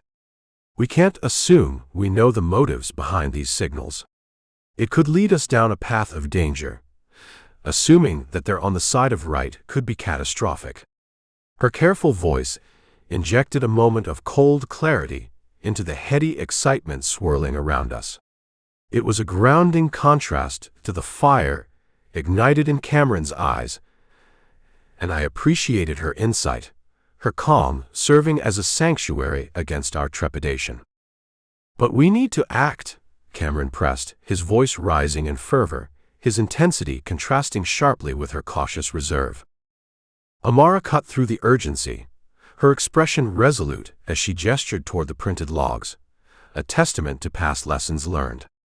"Rushing into this could mean jeopardizing what we've already achieved. There's a delicate balance we must maintain. We've seen where blind enthusiasm can lead us." Her words hung in the air, sharp as knives, a stark reminder of the weight of responsibility. An electric tension brewed between us, exchanging fierce ideas that sharpened the moment into a prism of possibilities. There we stood, entangled in uncertainty, poised to leap toward what might lie ahead. Each of our perspectives blended into a heated debate, each possibility unspooled before us like the threads of a complex tapestry, layered and intricate. And yet, the growing urgency echoed against the quiet stillness that enveloped the room. There was something in the air that ignited our instincts, a need to forge ahead, but tempered by an understanding that each choice might entrap us further within the depths of this unknown. A fresh line of undecipherable text shimmered menacingly on the primary monitor, a ghostly presence that loomed over us like a sentinel, daring us to decipher its meaning. In that charged silence, we shared a collective breath, anticipation threading through the air, as we lingered on the precipice of discovery, an uncertain fate awaiting just beyond the screen. Chapter 9: The Ethical Dilemma. I sat in the dim glow of my apartment, a sanctuary of chaos filled with flickering monitors and takeout boxes that had long surrendered their purpose. My fingers danced over the keys, the rhythm a hypnotic pulse as I strained to decipher the code, willing the dark corners of my mind to reveal the patterns hiding in plain sight. Each click echoed through the hollow silence, an incantation beckoning me closer to something I couldn't yet define. The walls of my sanctuary loomed like guardians of my seclusion, painted a dull gray that only seemed to absorb the faint light emanating from the screens. The air felt thick with the weight of stale coffee and buried hopes, whispers of ambition drowning in an ocean of procrastination. My desk, a cluttered mess of crumpled notes and discarded takeout, had transformed into a landscape reflecting my state of being, erratic, unpredictable, yet oddly comforting. I leaned in closer, squinting at the rows of data parading across the large, scuffed laptop screen. Each line seemed to pulse with significance, beckoning me to decipher their secretive language. Numbers flickered in and out, taunting me with the prospect of discovery, while segments of livestream footage danced beneath them, shadows of lives I had never lived yet somehow felt intertwined with. "That's it," I muttered, almost too quiet to disturb the oppressive silence, as if the very act of speaking would scare away the clarity I was so desperate to grasp. The mug beside me trembled, a cold metal sentinel filled with long-forgotten coffee. Its presence anchored me, a stark reminder that sustenance had become secondary to this quest. I turned my attention back to the code, fingers flying as I sliced through layers of encryption, the click-clack of keys an exhilarating symphony resonating against the backdrop of my darkened mind. Every decrypted message felt like peeling away a layer of skin, exposing something raw and vulnerable beneath. Yet the deeper I dove, the more I felt a familiar knot tightening in my chest, a mix of anxiety and exhilaration that had haunted me through countless nights. Each new fragment unveiled added to the weight of my findings, whispering of sins I had buried and memories I dared not confront. The lines of code began to blur, intertwining with my own scattered thoughts, becoming a reflection of my psyche, a landscape both fertile and barren. My gaze darted back to the timestamps, blinking like distant stars in an endless void. The patterns wove together threads of a narrative I had yet to fully understand, but with every click, I felt that gravity of hidden truths pulling me closer, tantalizingly close. Was I on the brink of enlightenment or disaster? As I unearthed each segment, the tension sharpened, filling the sparse room with a suffocating intensity. I could almost hear the whir of machinery outside my bubble of existence, a cruel reminder of the world that continued to spin without me.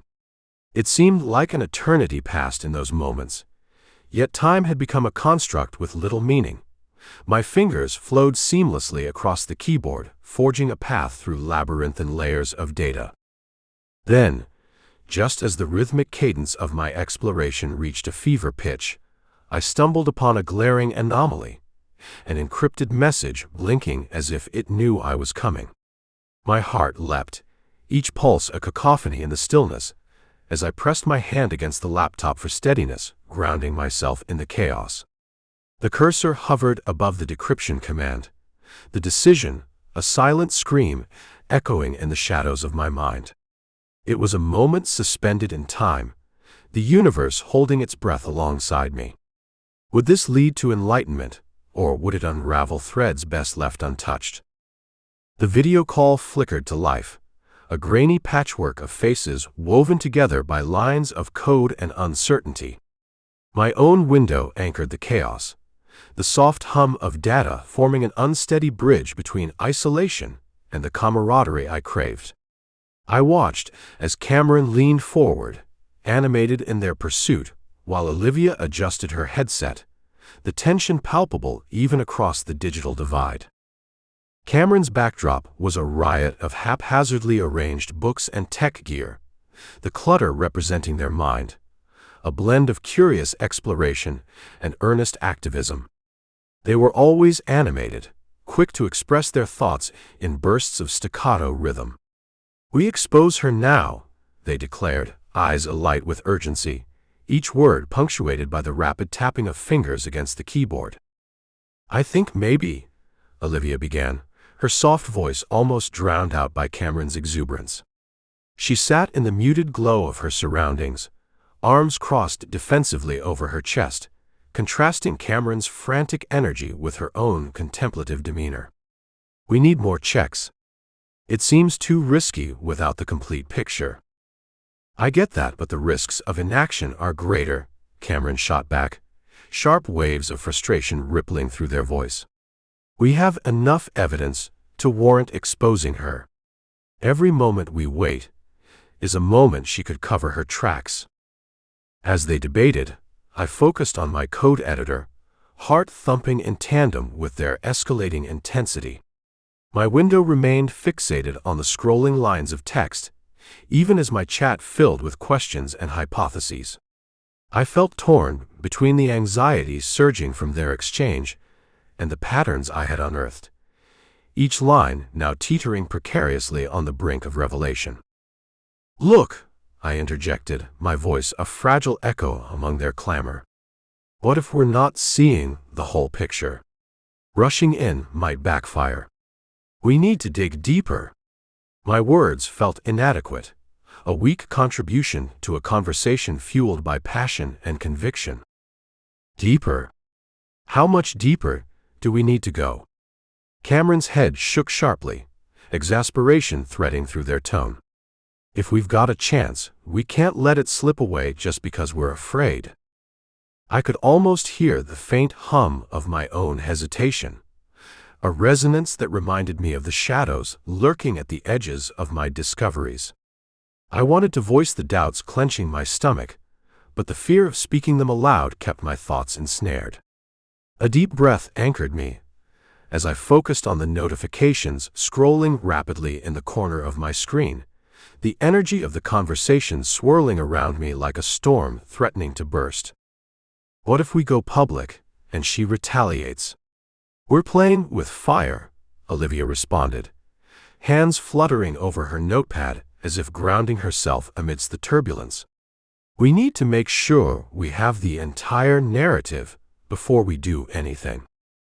Cameron's frustration flared in a burst of language, technical jargon tumbling from their lips as they argued their points with unyielding determination. I could see the clash of ideals, Cameron's call to action and Olivia's cautious assessment, like two sides of a coin. My heart quickened, straddling the line between their extremes, but increasingly aware of the mounting tension. Their words collided like waves against the shores of my resolve, and I felt an urge to hide behind the screens once again, to retreat into the comforting silence of code and isolation. But the walls of my virtual sanctuary began to close in, reminding me of the price of detachment. Each delay felt like a sin in itself, and still, every instinct warned me that the darkness was deeper than either of them dared to tread. In that moment, everything cracked open. A violent notification blared on my screen, demanding my immediate attention. I felt the chill of apprehension prickling at the back of my neck. I hesitated, unsure whether it was a breakthrough or a threat. The sensation of being watched loomed like a specter, shrouded in my own technological domain. "Hold on, I need to check something," I muttered, the urgency of the situation amplifying the fear of my impending discovery. Their words washed over me, chaotic yet familiar, as I stood suspended between my loyalty to my friends and the shadowy figures lurking just out of view. I stood there, in the narrow doorway of my apartment, the faint glow of the computer screen painting shadows across my disarray. Silence had wrapped around me like a thick fog, heavy with the weight of unspoken words and echoing doubts. My mind replayed fragments of the call, a chaotic dance of urgent voices now rendered mute, leaving only the sharp tang of anxiety clinging to my chest. The remnants of that charged conversation hung in the air, echoing against the walls adorned with crumpled bills and remnants of meals long since forgotten. The countertop was littered with scraps, an affront to the chaos that ruled my world. I felt as if I were both an observer and participant in a twisted game, trapped within these four walls. Taking a tentative step, I navigated through the minefield of my own making, glancing at the haphazard arrangement of documents scattered across my desk. Each paper carried traces of investigation, mingled with the burdens of past choices, the lingering reminders of who I had been versus who I wished to become. My fingers brushed against the folder marked with suspicious data, the one that had beckoned me throughout the previous night. Pressing it open felt akin to flipping a switch, the shadows of my psyche brightening with possibilities both exhilarating and terrifying. The lines of code emerged like specters, drawing me deeper into their intricate web. I scrolled through the contents, my heart racing as every new revelation crashed against the walls of my resolve. But beneath that adrenaline, I felt the creeping cold of dread.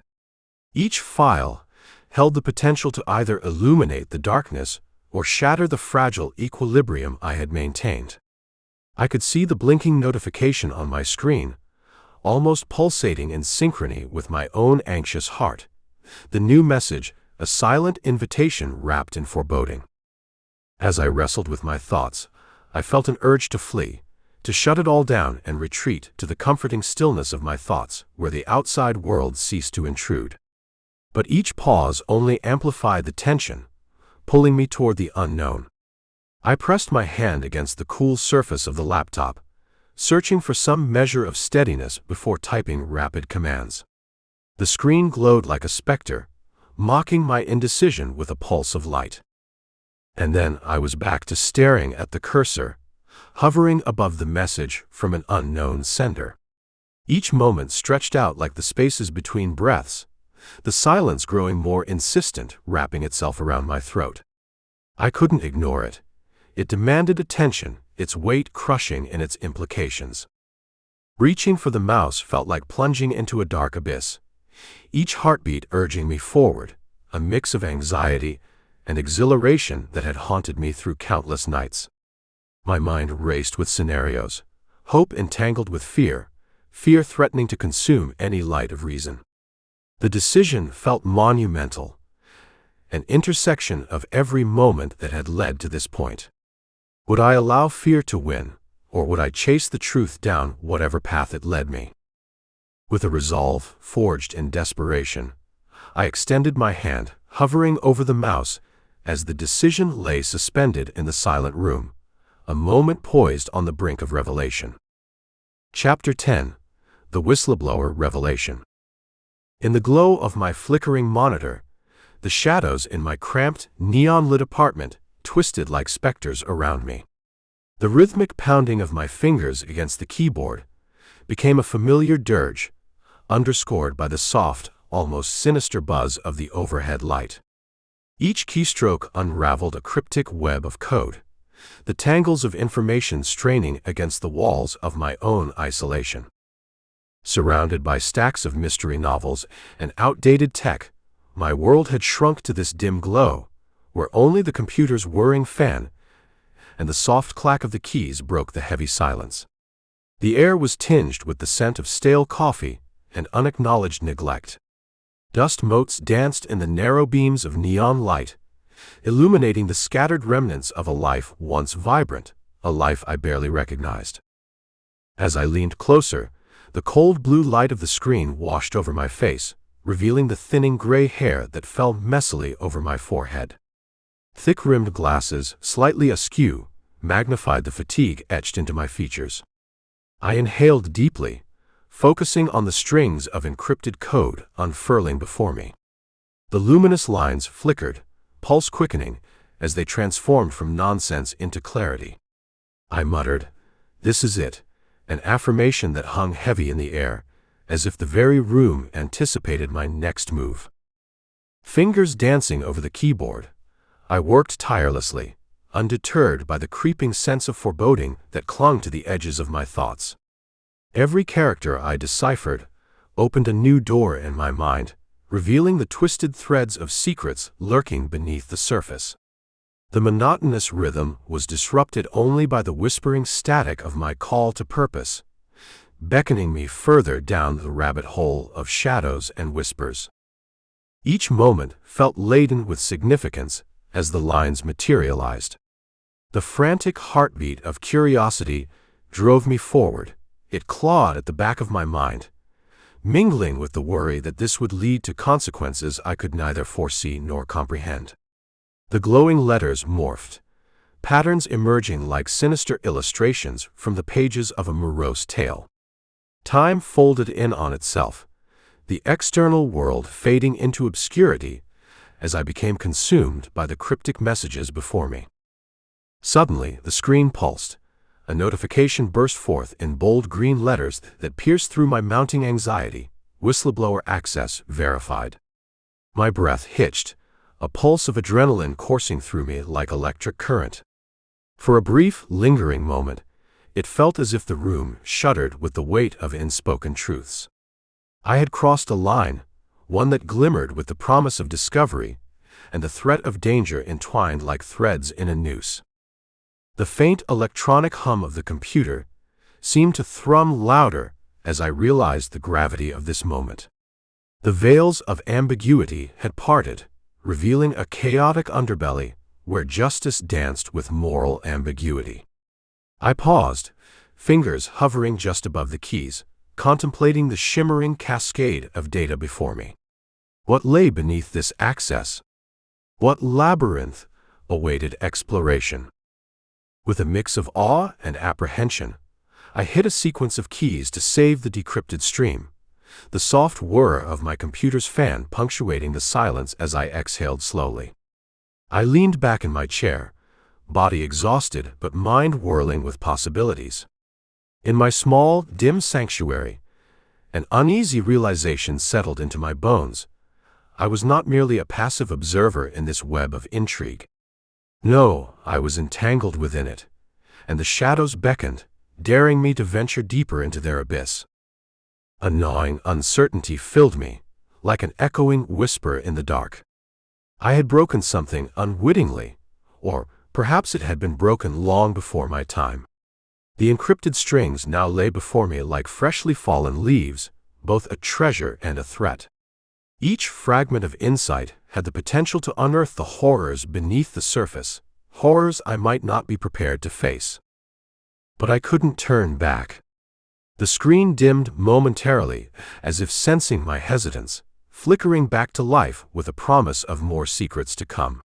In that moment, I resolved to dig deeper, my curiosity laced with trepidation. I would face whatever specters awaited, even if they turned out to be echoes of my own past sins haunting me, forever entwined in a tapestry of dread that I had only just begun to unravel. The grainy feed flickered to life, revealing Milo's earnest expression amidst the muted backdrop of my cluttered room.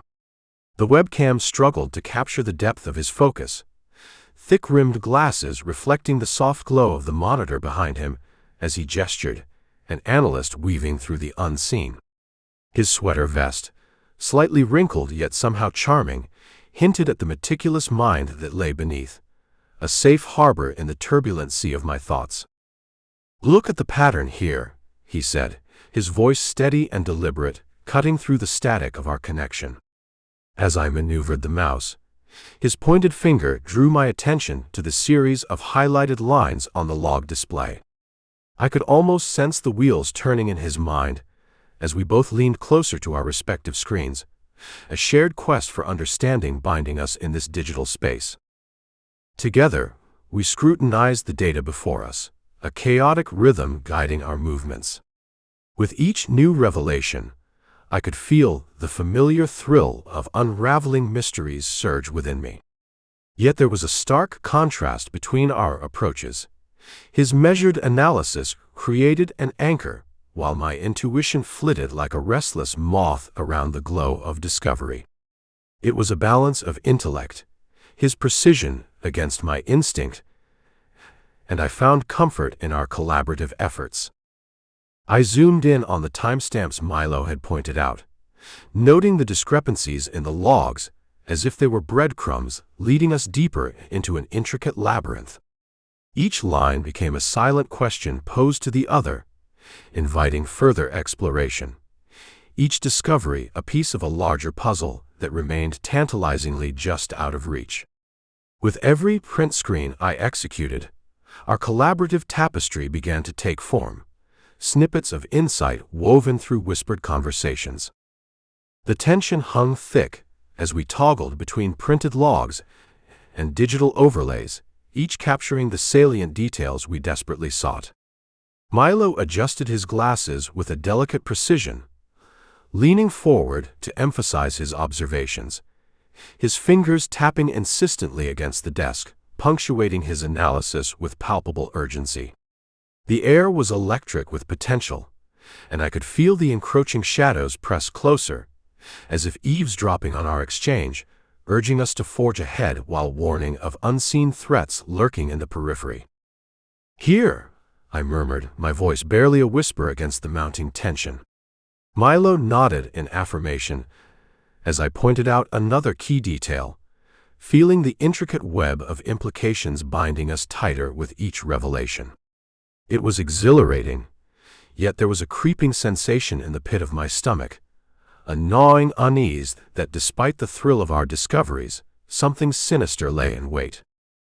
The exchange began to settle into a familiar rhythm, punctuated by brief moments of connection, the rare laughter over a mispronounced term, a shared acknowledgement of the stakes we faced. Yet, there was an underlying tension, the knowledge that every morsel of insight came with a potential cost, one that we might not be prepared to pay. The past hovered just beyond the screen, whispers of guilt lingering like ghosts eager for recognition. As we finally drew our thoughts together, the session was framed by his final words, echoing with a sense of foreboding, "We need to verify every detail." It left the screen dark, save for the lingering lines of decrypted code that danced in eerie defiance of our uncertainties. Our collaboration felt fraught with the weight of our discoveries, as if they had taken on a life of their own, branching out into unforeseen avenues. Alone in my dimly lit sanctuary, I stared at the darkened screen, reeling from the implications of what we had uncovered.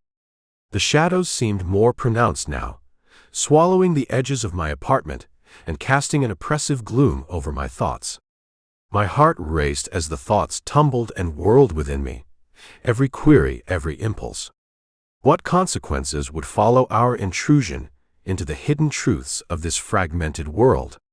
The looming specter of danger reared its head once again, hinting at a storm poised to engulf us, and I could only brace myself against the current that would carry us into its depths.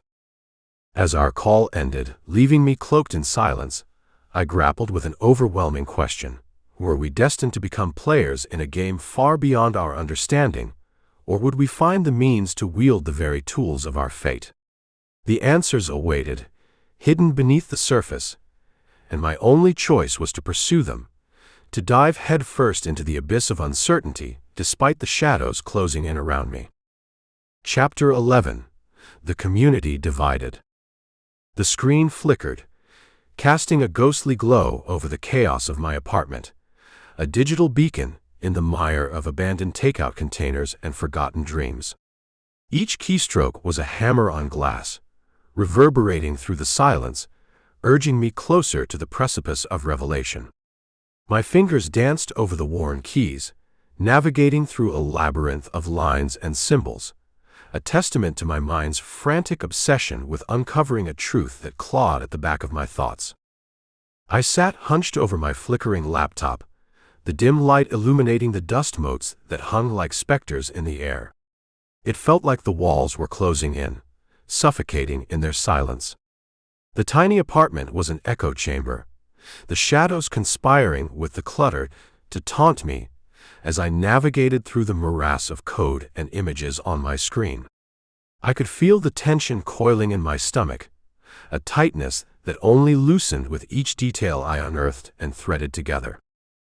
The timeline was vital. Every screenshot I pasted held the weight of 1,000 accusations, yet it all felt slippery, ephemeral. I aligned timestamps like soldiers in formation, and as I worked, I lost track of the world outside my window, an abyss where the faint hum of the city faded into the back of my mind. My attention zeroed in on the pixels blinking back at me, urging me to stay connected, to unravel the twisted threads that knotted around Skylar's name. But beneath the cool facade of the screen lay a pulsing undercurrent of dread. I hesitated, hovering over the final keystroke, every nerve in my body alight with hesitation. What if this wasn't enough? What if I had missed something crucial? I could almost hear the distant voices of my few remaining connections, whispers of doubt that clung to the edges of my thoughts. Yet, the need to push forward burned brighter. This was my last chance. With a swift motion, I edited my closing statement. I turned it over in my mind as I hovered the cursor above the blinking enter key, the heart of my trepidation echoing through the still air. Proof uploaded. Look closely. I wanted it to resonate, to pierce through the noise and reach someone, anyone who might stand with me in this reckoning. My breath caught, the moment hanging heavy. And then I pressed enter. It was a measured stroke, final and irrevocable. And as the message surged forth into the digital void, I felt the absence of relief I had anticipated. The tension hadn't eased. Instead, it ballooned into a new terror. A current of possibility rushed through my veins. What I had unleashed, I could no longer control. It felt as if the weight of my sins was exhaled into the ether, floating freely among those who had yet to weigh the truth, where judgment awaited in the echoing silence of their minds. The digital world erupted like a cracked dam, torrents of chat bubbles surging to the surface, each one a ripple of panic or defiance. My heart raced in time with the cursor's frantic blinking, a metronome to the storm brewing within the forum. Every notification ping, driving deeper into my psyche like a cold shiver crawling down my spine. Messages cascaded in a dizzying array of colors, each username flashing like a warning siren amidst the tempest of opinions. My eyes darted across the screen, scanning for familiar handles in the deluge, an anxious familiarity greeting me as I absorbed the reaction. "This is doctored," screamed one user, exclamation points multiplying with each word, amplifying their outrage until it swelled into a cacophony that assaulted my senses. With a disquieting jolt, I noted another comment, "Skylar is innocent." It glimmered with fervor, an impassioned defense entwined with vehement denial. The collective psyche of this digital community spun further into chaos, voices merging into a frenzied choir that drowned out rationality. In a world where certainty was a fleeting illusion, uncertainty tightened its grip on me like a noose. "Look at the timestamps," someone shouted. "You're all blind." The vitriol seeped into the threads, drawing sharp lines between allegiance and betrayal. Each new entry drowned the last. A flurry of capitalized warnings filled the screen, punctuating each proclamation with an escalating urgency that mirrored my internal disarray. Would this backlash ripple back toward me? I could feel a familiar dread curling around my heart, insistent and suffocating. Isaac Jensen's name flickered like a lighthouse through the storm of discontent, his reply anchored by formality. "I stand by Skylar, your evidence is incomplete." The words settled ominously in the chat like smoke, revealing nothing while seeming to embody everything I feared.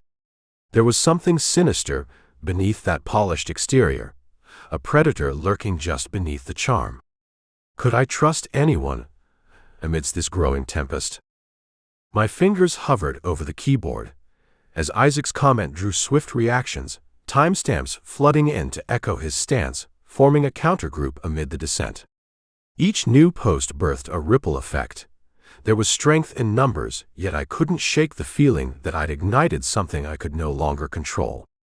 The chatter morphed from defensive to attack mode, with comments crossing swords over one another. "This is misinformation," claimed one voice, while another insisted on her guilt, the tone oscillating between vicious and protective. My chest tightened, thoughts colliding as I sought to decipher the whirling turmoil within the chat. My own heart thudded against my ribs, a relentless reminder of my role as instigator in this relentless spiral. How had I invited this pandemonium? A private message alert blinked in the corner, but I couldn't pry my eyes from the screen, gripped by the conflict between my own dread and the deluge that cascaded around me. Each notification promised escalation, threatening to erode the safety of my decisions, and the digital walls around me felt like they were slowly encroaching upon my sanity. This community was more fractured than I had ever anticipated, and I was at the eye of the storm. The glow of the screen felt like a siren, beckoning me deeper into a morass of betrayal and allegiance. Isaac's comment hovered like a noose above the thrumming chaos, each character solidifying the weight of doubt, as my instincts screamed for clarity among the fog of conflicting narratives. I scrolled, fingers trembling slightly over the touchpad, captivated yet repulsed. "I stand by Skylar. Your evidence is incomplete." What did that mean? His poised words crafted an image of unwavering support, but beneath the surface, I sensed a current of manipulation. Was he protecting her, or was he simply setting a stage for his own grand performance? The answer slipped just beyond my grasp, and I fought against the bitter pit in my stomach that screamed distrust. With each refresh of the forum, my skin crawled. New posts surged in from every side, many echoing his rhetoric while opposing voices clashed like blades in the night. The fabric of this digital realm frayed beneath the tension, factions forming around truth and guilt. "His evidence doesn't add up. We need more," a user declared, igniting fervor among those still clinging to doubt. My heart raced, pounding against my chest as the voices of the forum fought for supremacy, their urgency suffocating me, a vicious ballet of accusations and defenses. Isaac's presence, while commendable in its eloquence, cast a shadow over me, a looming figure far removed from the faceless usernames thrumming through the chaos. The promise of order disguised a darker ambition, and as his words spread through the chat, I could see allegiance hardening. "Protect her at all costs," came the mantra, distorted in echoes of varying tones. Could anyone see through his carefully crafted intentions? Then came the moderator's private message alert, blinking urgently in the corner of my screen, a damning reminder that I was not merely an observer, but a participant in this volatile narrative. "Let's keep this civil," it urged, a perfunctory warning drowning in a sea of discontent. The room grew thicker with each passing second, as I remained frozen between the weight of public opinion and my turbulent feelings, struggling to navigate my role as arbiter of a reality I hadn't even begun to fathom. Would I reveal more? Was there more to reveal? The choices felt insurmountable, an overwhelming tide dragging me under while I fought for a breath of clarity. A stark revelation settled in my chest. This split community was nothing less than a mirror to my own fractured psyche, filled with complex emotions and buried regrets. As usernames and opinions flashed by, I realized I stood at a precipice. Choices lay like paths diverging in the dark woods of my past, each offering its own demons to wrestle with. This rift among us didn't just threaten the community. It threatened everything I once believed about connection, about truth. The looming shadows whispered a dreadful possibility. What if I had unleashed a monster that would consume me in turn? The tension coiled tighter as the threads of conversation twisted into chaos. It was a haunting amalgamation of personal vendetta, fractured alliances, and disillusionment, drifting ever closer to a reckoning I could hardly bear to face. Yet beneath that chilling apprehension, a strange thrill simmered. This was the tumult of humanity, raw and unrefined, skirting the edge of sanity. It enveloped me, both terrified and exhilarated by the understanding that this community could not simply collapse. it would explode into something unpredictable, powerful, and potentially dangerous. And so I sat, ensnared by the glow of the screen, watching as the storm gathered, dreading its inevitable arrival, while succumbing to the desire for connection even amid the chaos. The truth might indeed lie waiting, but the cost of uncovering it could be far steeper than I had ever anticipated. Chapter 12: The Confrontation. The heavy door swung open with a creak that reverberated through the dimly lit cafe, announcing my entrance to a world cloaked in amber warmth.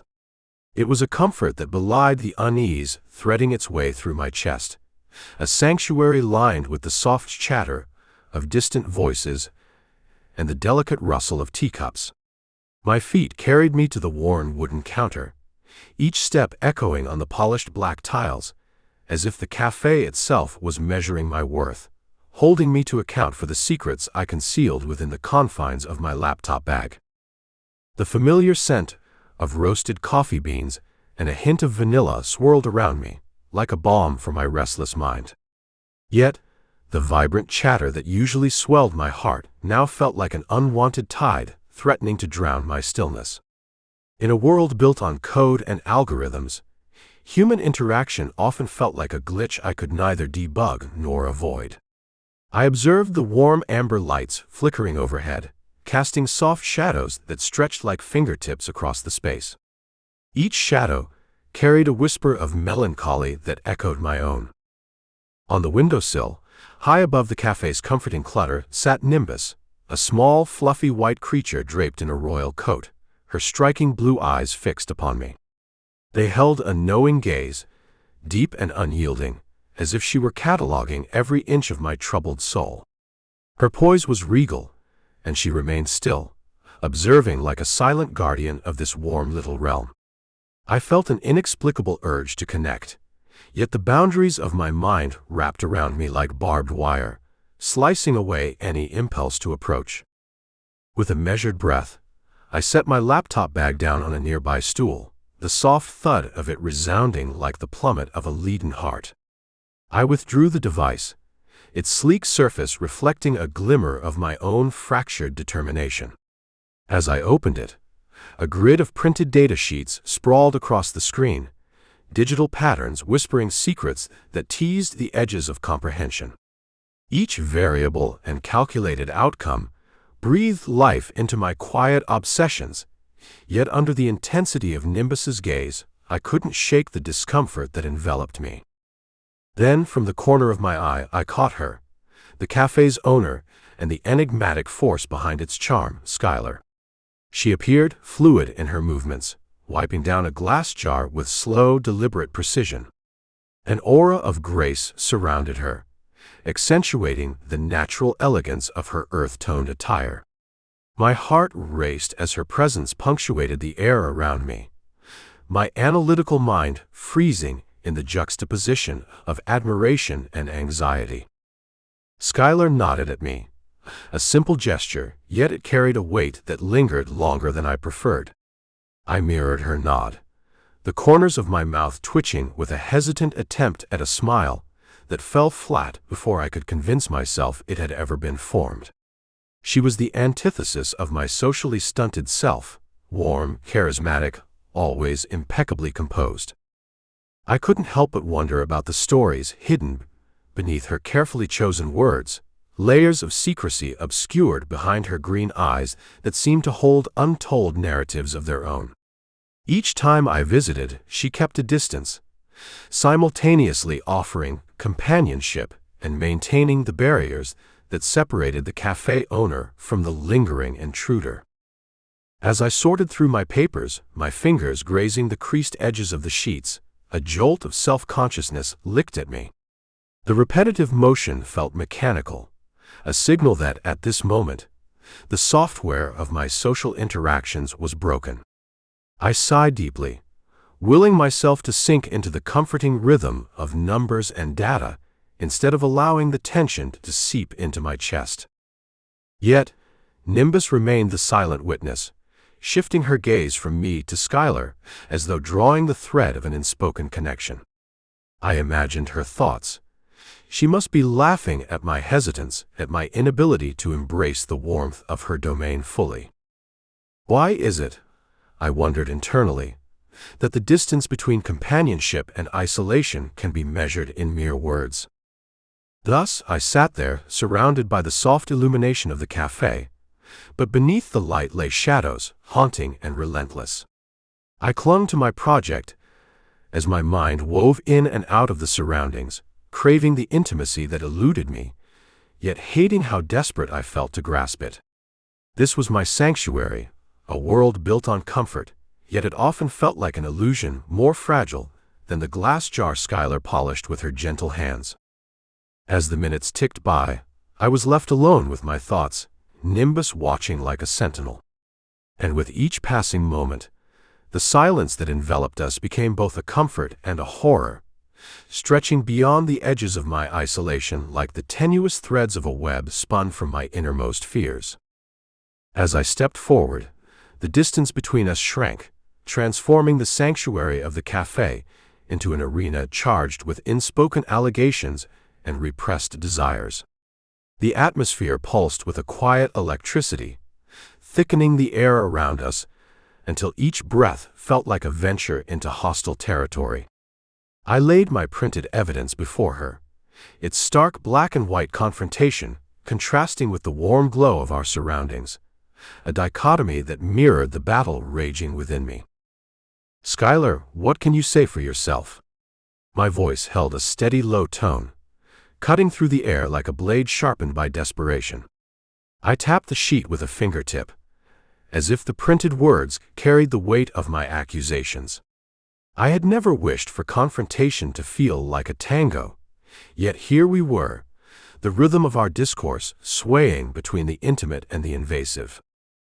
Skylar stepped closer, her emerald eyes fixed upon me with an unwavering gaze that could both pierce and comfort. She crossed her arms, a gesture that felt both defensive and resolute, shifting a stray auburn lock behind her ear in an almost delicate motion. The way she carried herself seemed choreographed, her poise the very essence of control, amidst the brewing tempest of my emotions. Nimbus, a silent bystander, padded gracefully between us, her tail swishing against the tiled floor like a metronome marking the passage of time. "Ryder, you misunderstand my actions."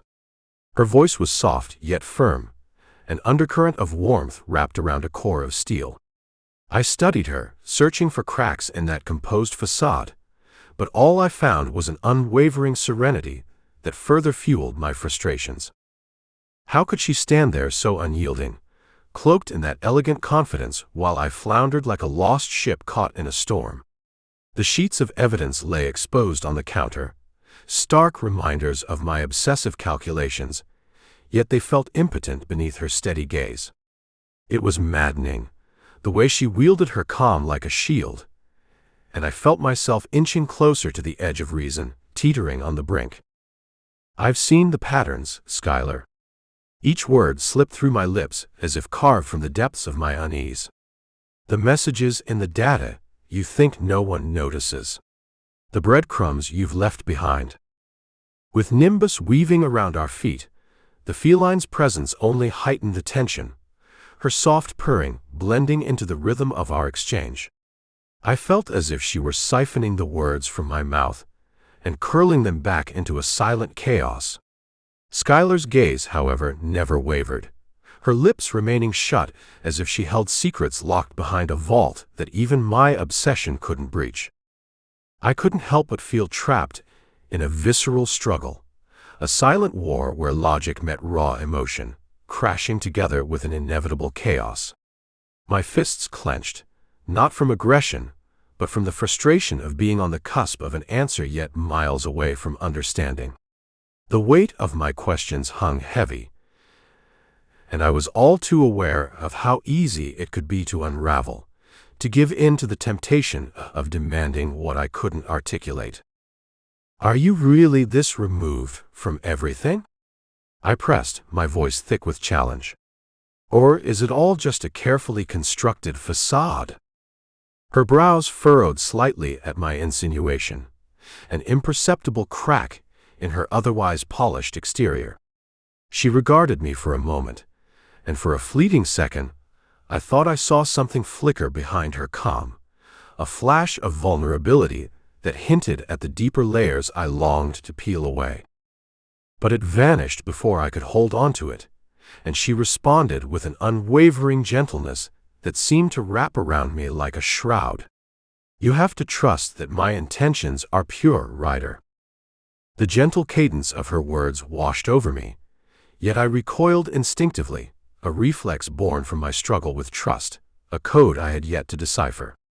"Pure?" I echoed, disbelief dripping from my tone like rain on parched earth. What does pure even mean in a world wired for deceit?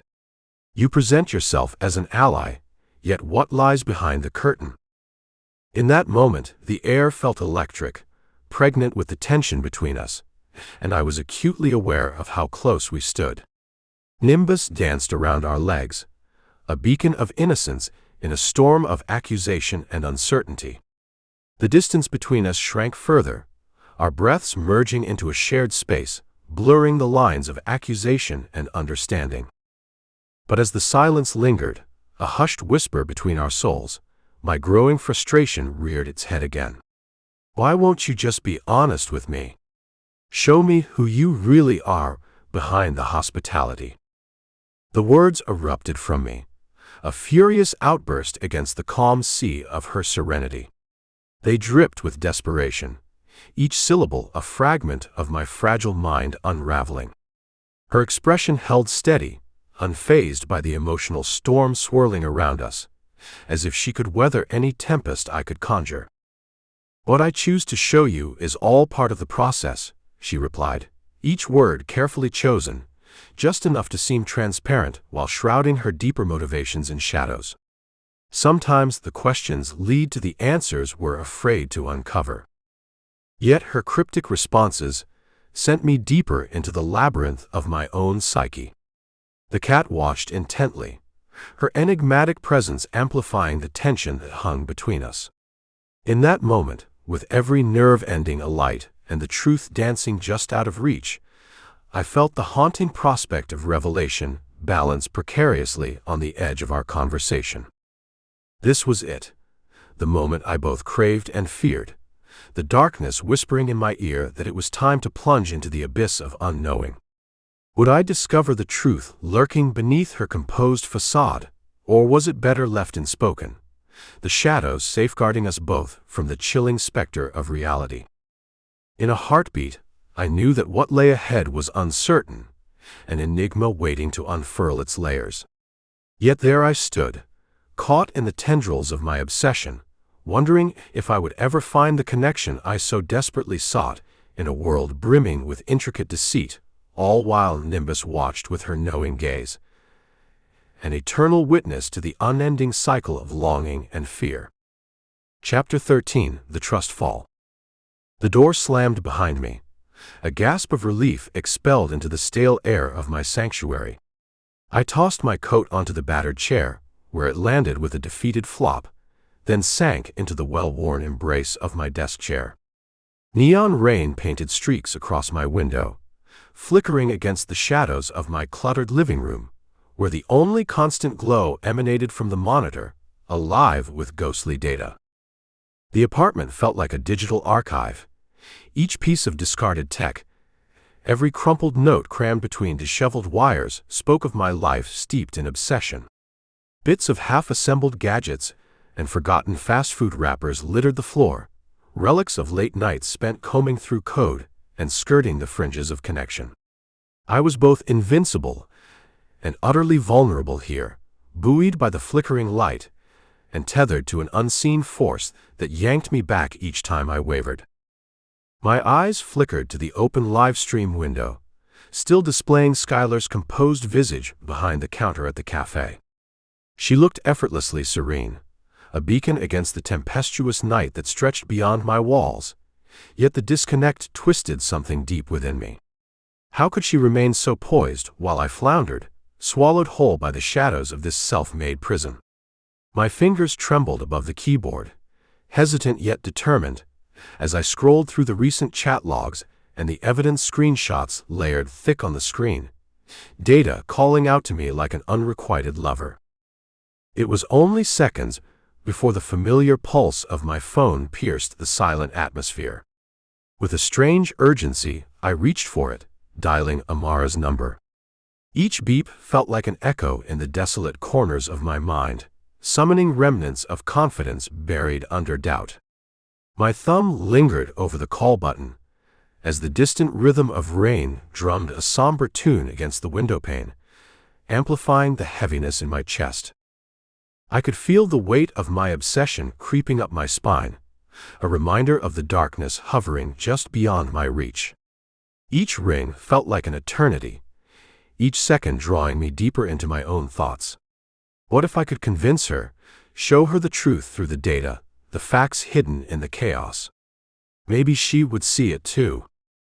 Ryder. Her voice emerged, smooth and soothing, yet lined with the caution of someone who knew the fragility of my state of mind.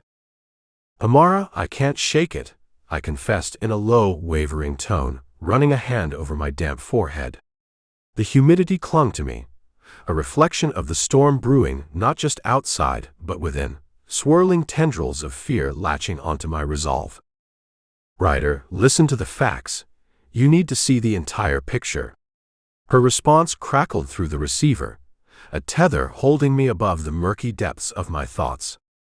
I looked toward the streaming video on my monitor, the raw elegance of the cafe juxtaposed with the tension pooling in my gut, feeling as though I stood on the precipice of an unfathomable abyss. Her words fought against the incessant hum of my computer, mingling with the steady patter of rain, conflicting sounds of calm reason battling the turmoil spiraling through me. But there was little comfort in the dance of neon and shadows surrounding me. As the conversation unfolded, a mixture of grounding logic and tethered anxiety floated between us, until at last the phone call drifted to a close.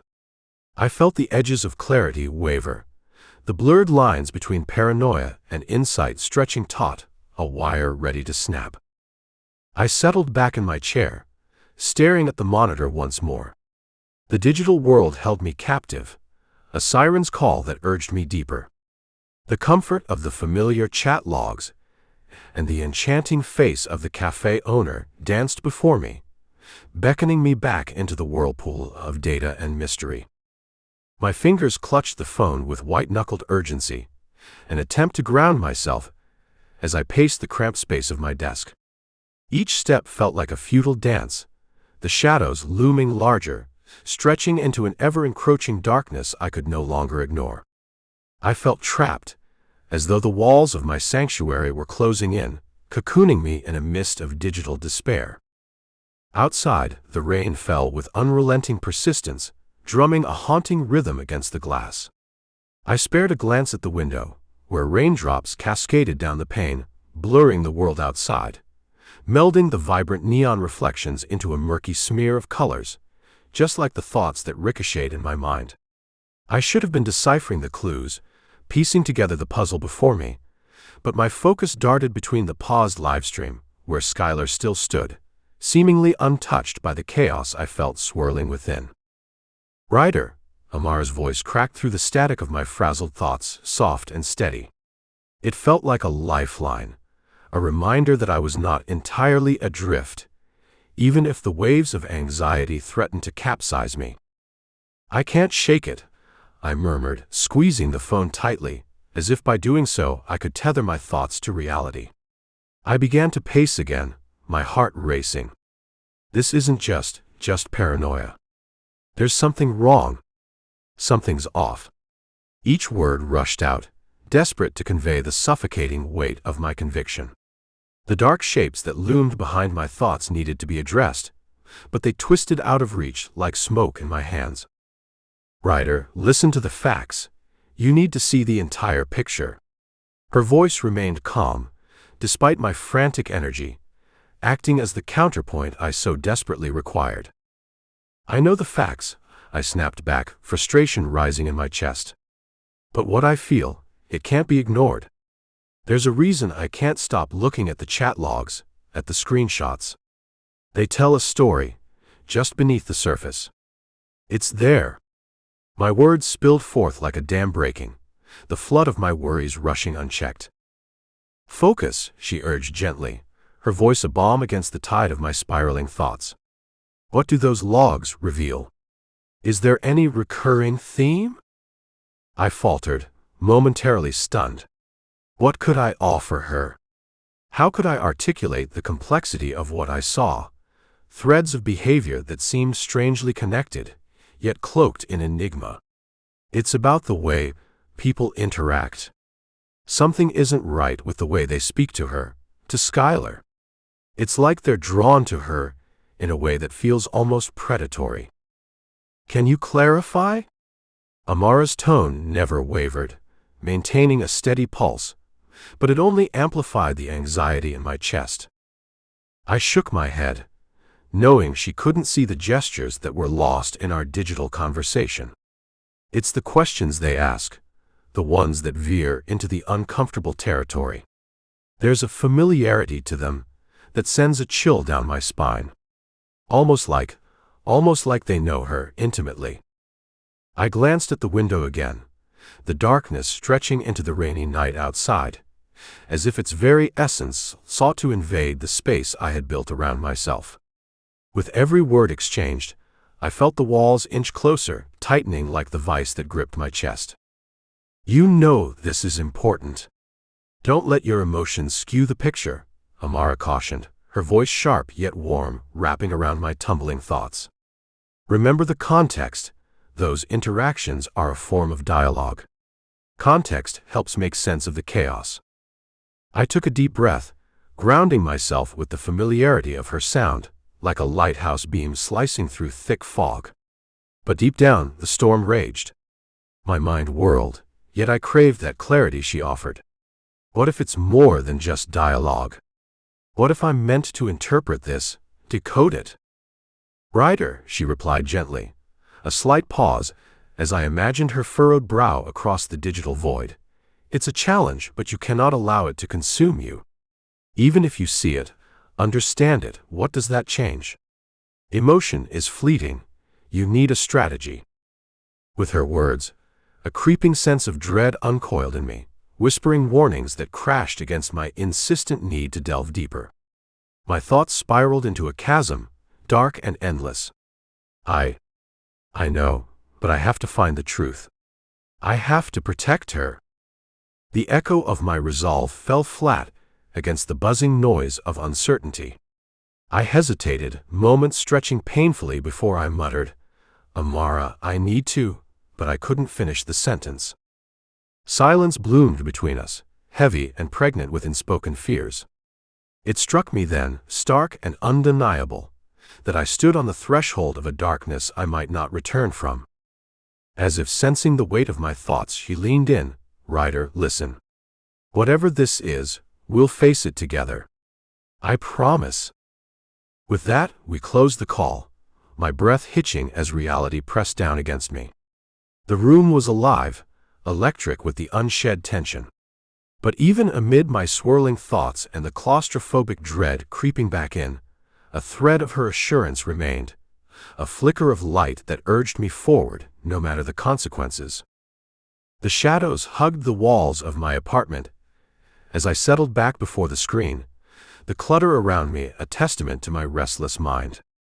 Bits of paper whispered my fears, and every flicker of the monitor seemed to throb with unvoiced warnings. The room felt charged, like the air before a lightning strike, thick with tension that wrapped itself around my thoughts and refused to let go. Sinking into the desk chair, I surveyed the disorder. Crumpled notes sprawled beside a tangle of wires and faded takeout containers. In their chaos lay the remnants of my past weeks, each fragment narrating the descent into obsession that consumed me. I didn't need to reach for the ghosts that lingered in the corners of my apartment. They danced mockingly in my peripheral vision, teasing out the darkest threads of doubt. My heart raced with apprehension as I opened the online community forum, where voices echoed in a cacophony of excitement and urgency. Each notification was a siren song, beckoning me further into the digital world. I found myself scrolling through an endless sea of posts, people seeking advice, sharing revelations, and dwelling in their own obscured truths. In this chaotic dialogue, I felt the weight of the collective humanity, so desperate to connect, yet fragile in their intertwining fears. Nervously, I hovered over the new post button, the flicker of doubt sending tremors through my fingertips. The words I had scribbled earlier jostled in my mind, awaiting their chance to emerge into the world. My perspective a palimpsest of analytics and emotion swirling together, a longing for validation fighting with the fear of isolation. After a moment's hesitation, I began to type, my fingers gliding over the keyboard with increasing fervor. I've been monitoring recent interactions, I began, careful to maintain an objective tone, each sentence flowing with the precision honed through sleepless nights spent dissecting data. My thoughts twisted into precise analogies, outlining my concerns with a finesse that felt almost foreign to my racing heart. The catharsis of documenting my insights felt momentarily exhilarating, but an unsettling anxiety bubbled beneath the surface. Was this the moment I stepped over an unseen boundary? As I elaborated on the patterns I perceived, words and behaviors that set my instincts on edge, I could almost feel the community's eyes on me, gauging my credibility, probing for authenticity in my digital confessional. My gaze flickered back to the live stream, the gentle movements of Nimbus among the cafe tables as she patrolled her territory caught my attention. The small white cat paused, gaze piercing and knowing, and in that moment I felt an inexplicable connection to the serenity she exuded amidst the brewing storm around me. And then there was Skylar, effortlessly curating her space behind the counter, her grace contrasting the tumult I wrestled with. A flicker of hope kindled within me. Could I be the protector she needed? With a final breath, I pressed the post button, my heart pounding as if anticipating the storm that would follow. In that moment, release coursed through me, but it mingled with dread, a disquieting sensation that coiled tightly in my gut, a premonition of the shadows yet to reveal themselves. The screen flickered momentarily, and in that instant I could almost taste the weight of repercussions, as if the electric air in my apartment solidified into an invisible shroud. I leaned back in my chair, shoulders releasing just slightly, as tension lingered like static in the room. Okay, I mumbled to myself, a quiet mantra that spiraled into the abyss. As the scene cut to black, I felt the echoes of decisions taken, choices made in the name of connection. Yet knowing that even light has its shadows, and in the quest for truth, I stood on the brink of something far more sinister than I could comprehend. Chapter 14: The Truth Unveiled. In the dim glow of my apartment, screens pulsated with a lifeless energy, illuminating the clutter of code and desperate thoughts. The flickering notifications felt like ghostly whispers, drawing me deeper into the morass of information and detachment. I adjusted my glasses, feeling the familiar beads of sweat forming at my temple as I prepared to send a message that could tether me to the world outside. The air was thick with the scent of stale coffee and the quiet hum of machinery. My workstation, a battleground of algorithms and fragmented code, lay sprawled across every inch of available surface, cluttered with empty mugs, crumpled papers, and tangled cords. Shadows lurked in the corners, creeping like forgotten secrets, leaving me cloaked in the suffocating silence of my own making. Apply the encryption patch now. Cameron's message blinked insistently at the top of my chat feed, a simple command filled with urgency but also reassurance. Olivia's response appeared swiftly beneath it. I'm with you, Ryder. The combined reassurance momentarily illuminated my anxious thoughts, though beneath that flicker lay a pulsating dread. Each word, delivered through the safety of digital text, seemed to tug at something deep within me. The quiet of my surroundings matched my own introspection, both brimming with isolation yet oddly comforting. My fingers hovered above the keyboard, hesitation gnawing at the edges of my mind. Logic pushed me forward, but the anxiety of potential outcomes whispered doubts coiling around my heart. In the silence, I found myself lost in thought, reflecting on the layers of intricacies that my mind thrived upon. A programmer's world thrived in lines of code, in logic that dictated outcomes. Yet beneath this facade lay an insatiable desire for connection, masked by the distance technology afforded me. I had built walls, digital and otherwise, around myself, investing in ones and zeros while life slipped through my fingers like sand. Sweat trickled down my temple as I wiped it away, focusing back on the messages flashing before me. Their encouragement resonated with a strange kind of warmth, even if it was mediated by glowing screens. But I also recognized that I was holding something more than just code. Perhaps it was hope wrapped in fear, the anticipation of what my response could ignite. I glanced back at the drafted message outlining Skylar's explanation, every word meticulously crafted, and felt an unusual tingle course through my fingers. There it sat, the blinking cursor, a cruel reminder of my indecision. Could I truly untangle the implications of my actions?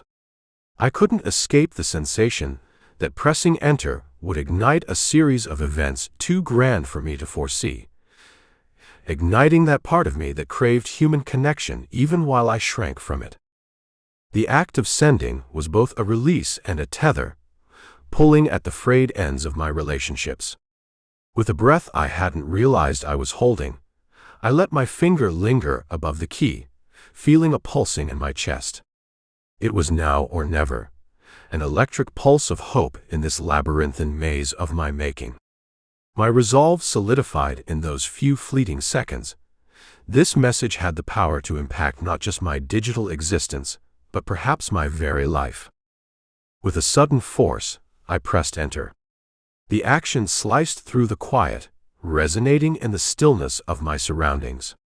It felt both liberating and chilling, the moment stretching into an abyss of unknown consequences.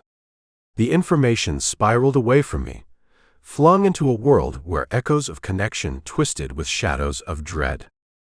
As the message vanished into the ether, the glow of my screen dimmed slightly, and I felt the familiar weight of isolation settle back in the corners of my mind.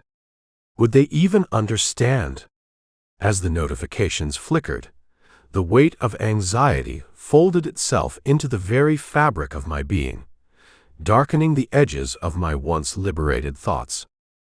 The chat interface came alive, a chaotic river of messages streaming down the screen, each fragment a testament to the unfolding tension and collective heartbeat of our digital refuge. Colors flashed like warning signals, camaraderie clashed with suspicion in the tangled web of text and intent. Skylar's story checks out, blared one comment, bursting forth in bold green text, momentarily anchoring my frayed thoughts. Others followed closely, a stream of opinions both buoyant and grim. Questioning Isaac's angle, someone typed, a subtle ripple of unease tracing through the strings of words. Each message felt heavy with meaning, echoing through the vast digital landscape we had created. Cameron's short bursts punctuated the escalating chatter like sparks igniting dry tinder, network secure. Their enthusiasm leapt off the screen, casting a bright shadow over the darker tones swirling through the chat.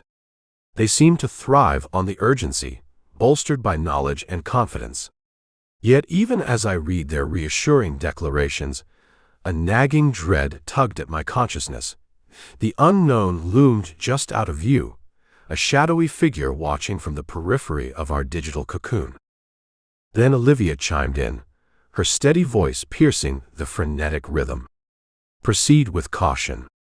Her measured words settled into the threads of conversation, enveloping them in a delicate tension that seemed to hang palpably in the air. I could almost hear her hesitant, soft-spoken tone from the other side of the screen, the way she approached matters with careful consideration, always reminded me of an artist with a delicate brush. Each stroke was deliberate, thoughtful, as if she saw hidden meanings where others might overlook. And then there was Skylar, whose charm seeped through every line. "Let's trust in the plan," she wrote, balancing warmth and professionalism with such effortless grace that I found myself drawn deeper into the web of her words. Yet beneath that charm, I sensed an undercurrent of secrets, each response hinting at her intricate motivations, leaving the others and myself craving clarity. Yet, amidst the chatter, an unexpected notification illuminated the chat window. Isaac had spoken. The flicker of his message halted the current like a breath held too long. The anticipation that swirled abruptly dissipated as his farewell rang out, a terse dismissal that left an ache in its wake. "I'm out." In those two simple words, the atmosphere shifted palpably. A sudden chill spread through the screen, the once vibrant exchange stalling in silence, shockwaves radiating outwards. "What does that mean?" one user stammered, and others echoed similar sentiments. Fragments of concern fluttered across the chat as quickly as they were typed, reflections of mounting uncertainty. For a brief moment, the scrolling messages ceased their cadence, the air around the screens thick with unspoken implications. The loss of Isaac, someone whose presence seemed rooted in authority, had thrown us into a void where whispers of doubt began to emerge. Had he seen something we hadn't? The chatter grew stilted, like tentative breaths, as we navigated the shifting currents of anxiety. In the silence, I could feel the group fracturing. Each voice that once chimed in harmony now rang with caution, revealing the hidden fractures in our united front. My heart raced as the implications of his absence pressed against the walls of my mind. Each echo of concern transformed into an unraveling thread in the tapestry of our shared purpose, pulling at the seams and casting shadows over everything we had built. And yet, like a dream briefly interrupted, the chat flickered back to life. Words poured forth, but the underlying fear lingered, heavier now, coiling around our interactions and saturating the air with a sense of urgency that resonated deeply. We were all chasing something: truth, connection, resolution. But now it felt like each keystroke might lay bare vulnerabilities too raw to comprehend. As the final notifications faded from my screen, I leaned closer, surrendering to the magnetic pull of the darkened messages, each fading text beckoning like whispers from a long-lost past. The lingering echoes of Cameron and Olivia's words wove a thread through the stillness, wrapping around my heart with a heaviness that felt all too familiar. The notifications continued to blink at me insistently, each one igniting a fresh wave of emotions within my chest. My fingertips drummed the desk as I scanned through the remnants of our collective discourse. All patches applied, Cameron's message flashed in crisp letters, a digital salute amidst the unraveling chaos. Their confidence seeped through the screen, urging me to hold on amidst the crashing tides of uncertainty. Then Olivia chimed in with a measured calm: "Engage backup protocols." Her steady tone felt like a lifeline tossed into turbulent waters, a comforting anchor even as the stakes rose around us. Yet with each confirmation, I could feel an undercurrent pulling at me, a reminder of Isaac's sudden departure that lingered like an unfinished thought, casting shadows over every keystroke. My heart raced as I instinctively leaned back, but the urge to immerse myself deeper into the flickering lights was compelling. My eyes scanned the slowly dimming messages, witnessing the last vestiges of camaraderie teeter on the brink of collapse. The soft hum of the machines around me drowned out the silent pleas that clung to the air. The chat window felt like a portal to a world just beyond my reach, yet I remained ensnared in my self-imposed isolation. And then it struck me. Isaac's absence echoed louder than any text could convey, reshaping my perception of our fragile alliance. Trust, once woven delicately among us, had begun to fray at the edges, leaving doubts to surge in its wake. What were the implications of this rupture? Would we be able to fulfill the mission, now that the anchor of authority had retreated? I felt the cursor blink with an unnerving certainty, its rhythmic pulse mirroring my own rising anxiety. The chaotic remnants of our chat spiraled around me, suspended between affirmation and fear. It was an overwhelming wave, and I was merely a spectator as I drifted along its tide. Everything I had once taken for granted now seemed at risk. As I exhaled slowly, something shifted within me, a clarity emerging amidst the impending darkness. Perhaps it was an acceptance that the storm would soon consume our little digital community, that the flickering lights of hope and trust would dim, swallowed whole by shadows we could neither control nor understand. In that moment, the cursor blinked once more, a final heartbeat amidst the chaos, before the screen dulled and faded to black, leaving only the echoes of what had transpired and the uncertainty that lay ahead. Chapter 15: The New Connection.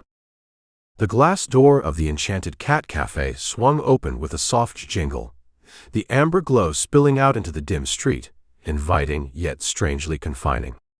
I stepped inside, an artificial warmth washing over me like a gentle tide against the cold night, my eyes scanning the familiar confines of aged wooden tables and the delicate sway of wildflowers arranged with purpose. The light, a soft hue that enveloped the space, reminded me of the dim luminescence of a vintage lamp, quiet, but not without charm. Each wooden surface held stories. Chipped edges whispered of time and the countless interactions etched into the very fabric of the place.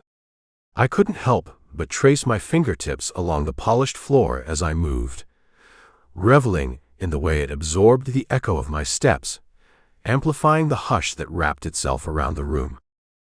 A couple of patrons exchanged quiet greetings as they passed, their nods muted against the backdrop of laughter and clinking porcelain, a symphony I could only half partake in.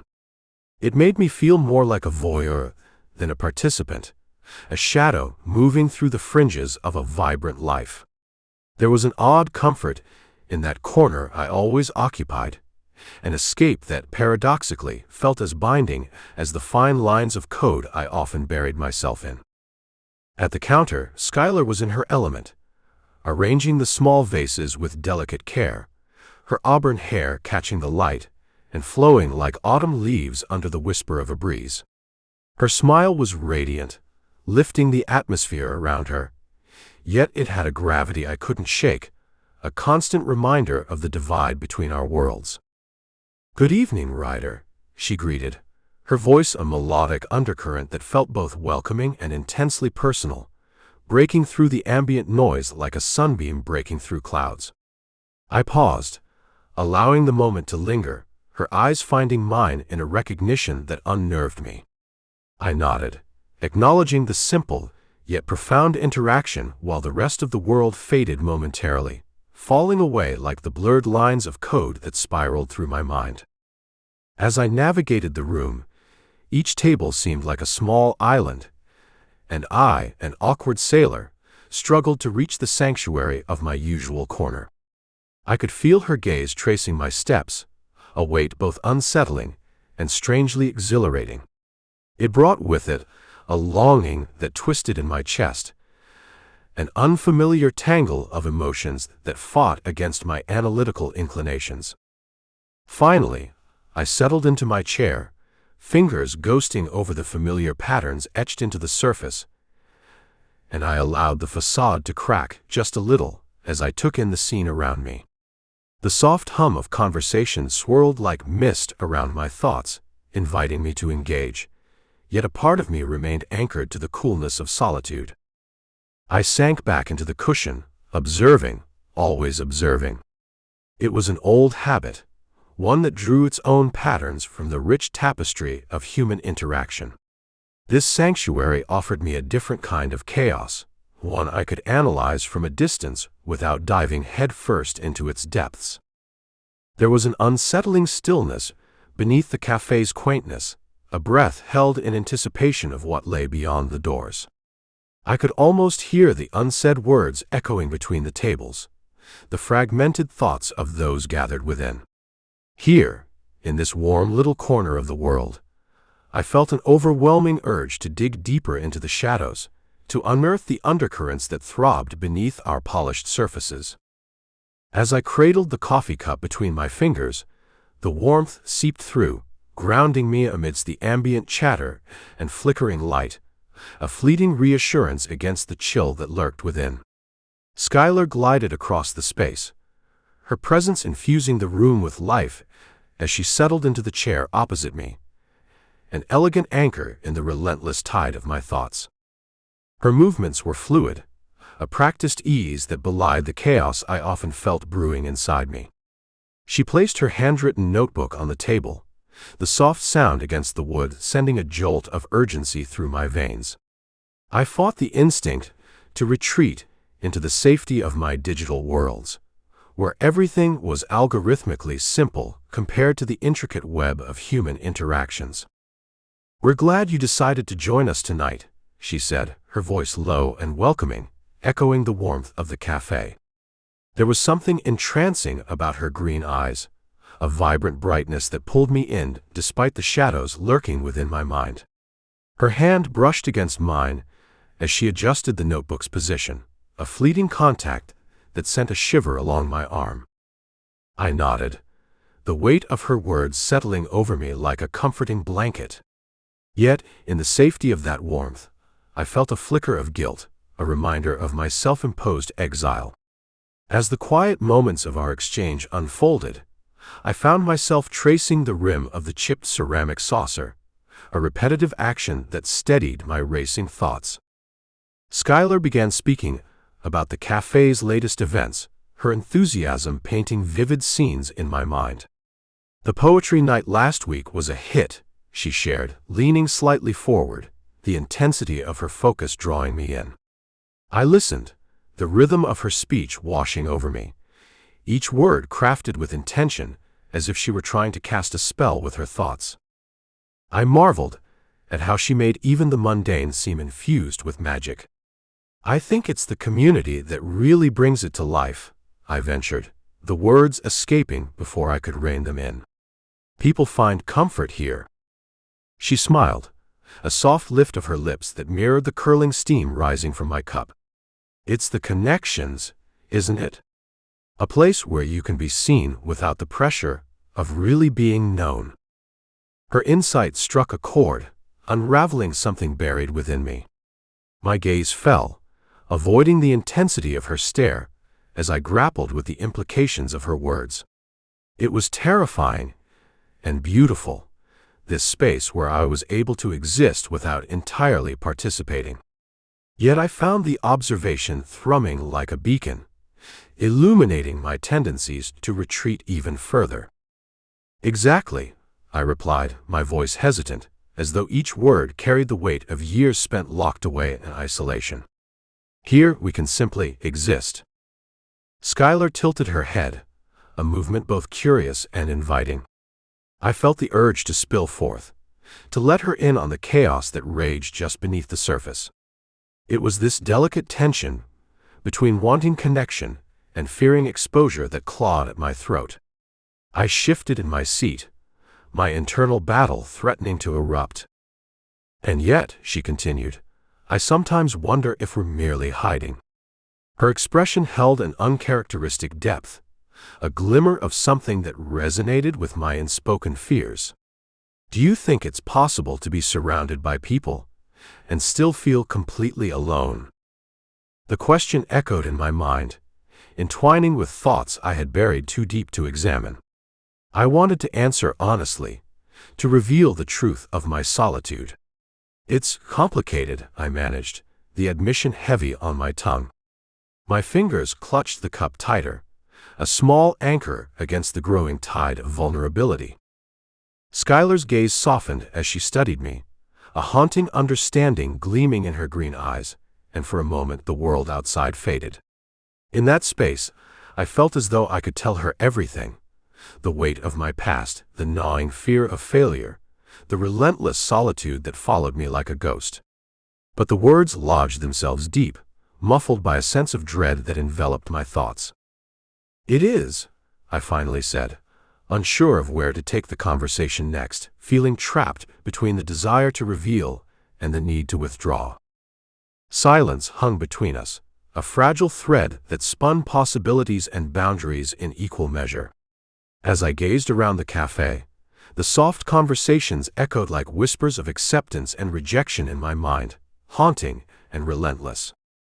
Skylar smiled again, a flicker of warmth sparking the air, yet beneath it lingered the tension of our earlier words. The moment lingered, suspended in time, tinged with an understanding that left me trembling in its wake. And just as quickly, the door swung open, a gust of cold air swirling through the cafe, shattering the moment. Patrons shifted in their seats, a fork clinking against a cup.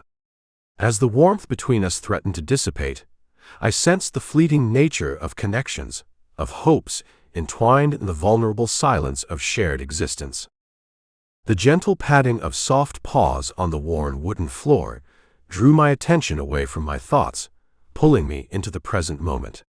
Nimbus emerged from the periphery like a wisp of white mist, her pristine fur shimmering under the solitary lamp's glow, a silent presence infused with quiet wisdom that seemed to see straight through me.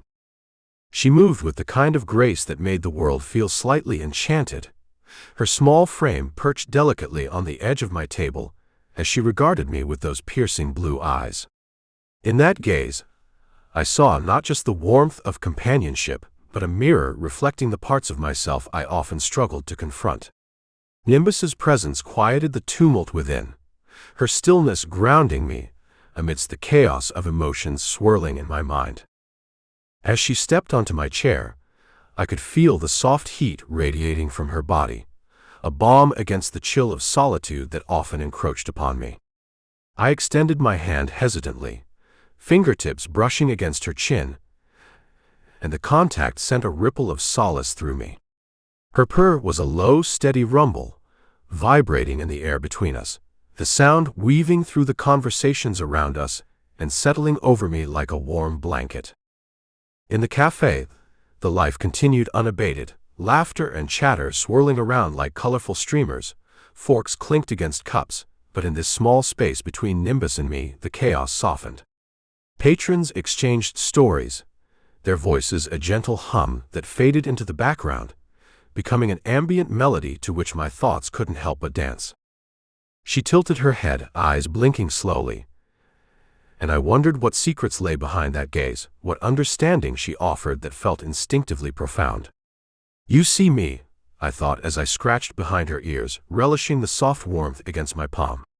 Here, amidst the backdrop of the cafe, Nimbus transformed our table into a sanctuary, a cocoon shielding me from the heavy shadows of introspection. As moments drifted by, I felt my own pulse steady, the world around us dimming as I leaned into the quiet companionship. Yet still, I battled with the uncertainties swirling within. Would this solace last? Could I let anyone in beyond these ephemeral exchanges? My thoughts meandered through my psyche like threads unraveling a tapestry, exposing the fears hidden beneath my cautious exterior. I glanced around the cafe, observing the couples and individuals, some deep in conversation while others leaned back to savor their solitude. Every interaction was a reminder of connections I both craved and feared. Skylar's laughter rang out from behind the counter, its effervescence a stark contrast to the tightening knot in my chest. What did it mean to belong here, I wondered. Nimbus settled further into my lap, her body a soft anchor against the whirlpool of thoughts that threatened to pull me under. Her purrs continued, each note echoing the unarticulated wish that this moment could last longer, unburdened, uncomplicated.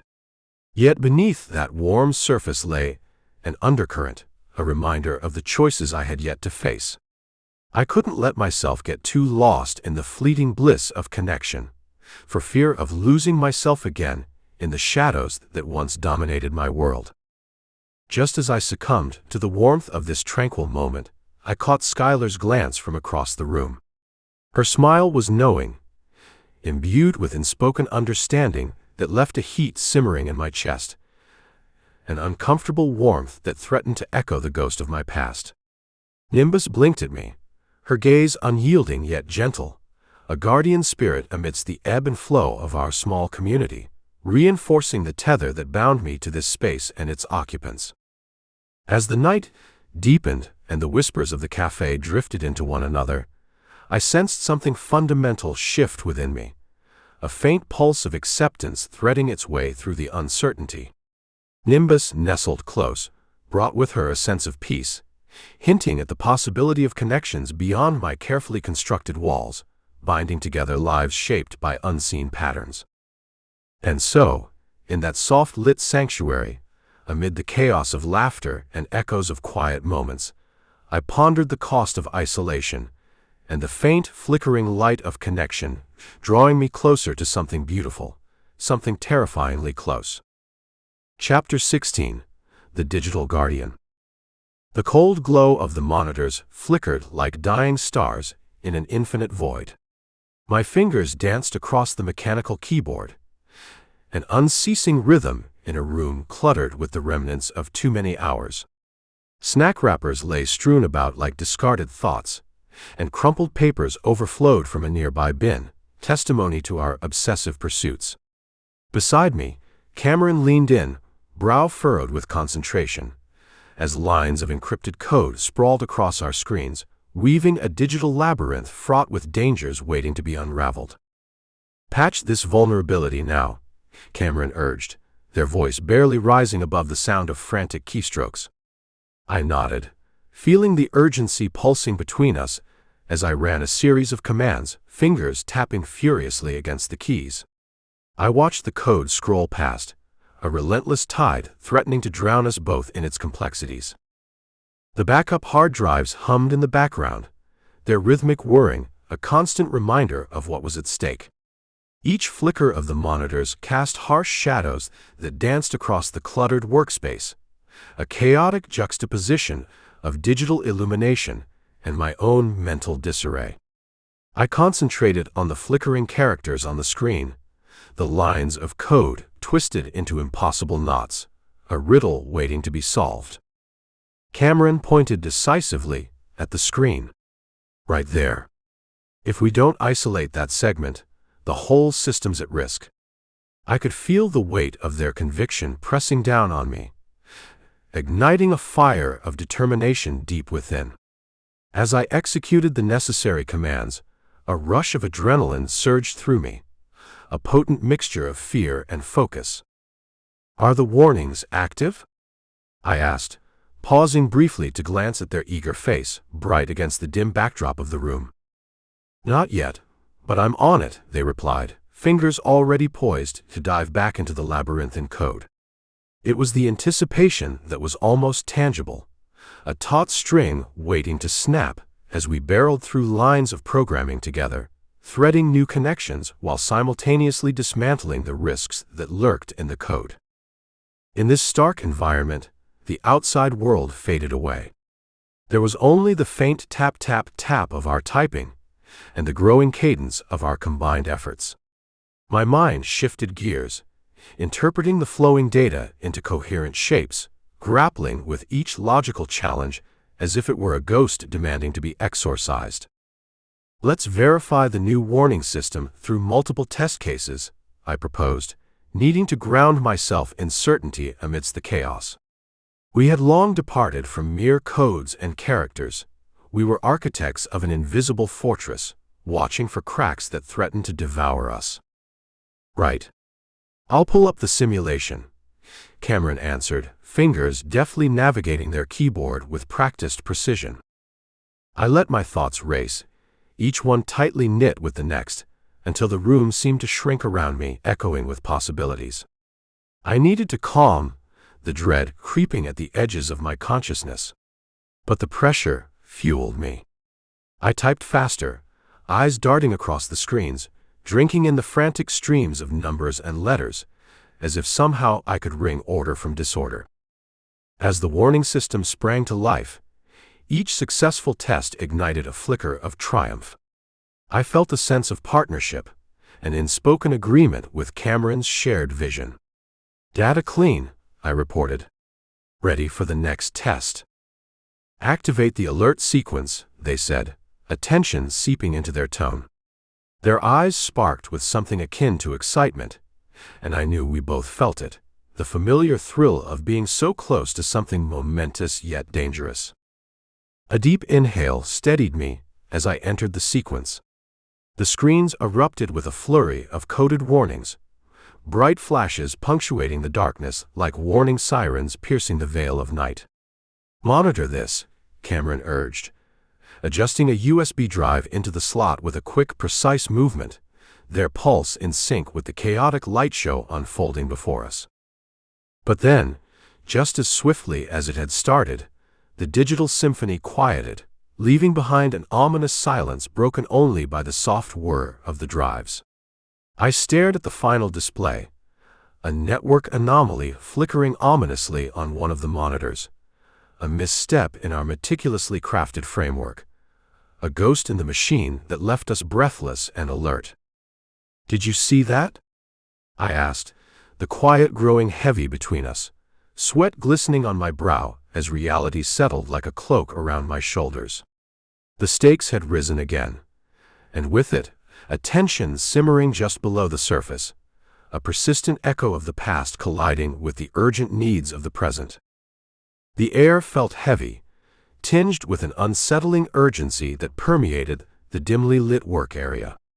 Milo and I huddled over a shared digital terminal, illuminated only by the flickering screen that displayed rows of whistleblower messages and timestamped logs, each one a harbinger of truths we could only grasp if we dared to dig deeper.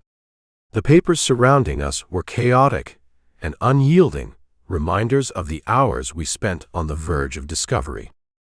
"Look at this," Olivia murmured, her voice soft but filled with intensity. With a deliberate click, she highlighted a suspicious file on her screen, fingers lingering on the touchpad as if it were a live wire. "This entry doesn't match the others." Milo, methodical and gentle, leaned closer, adjusting his thick-rimmed glasses.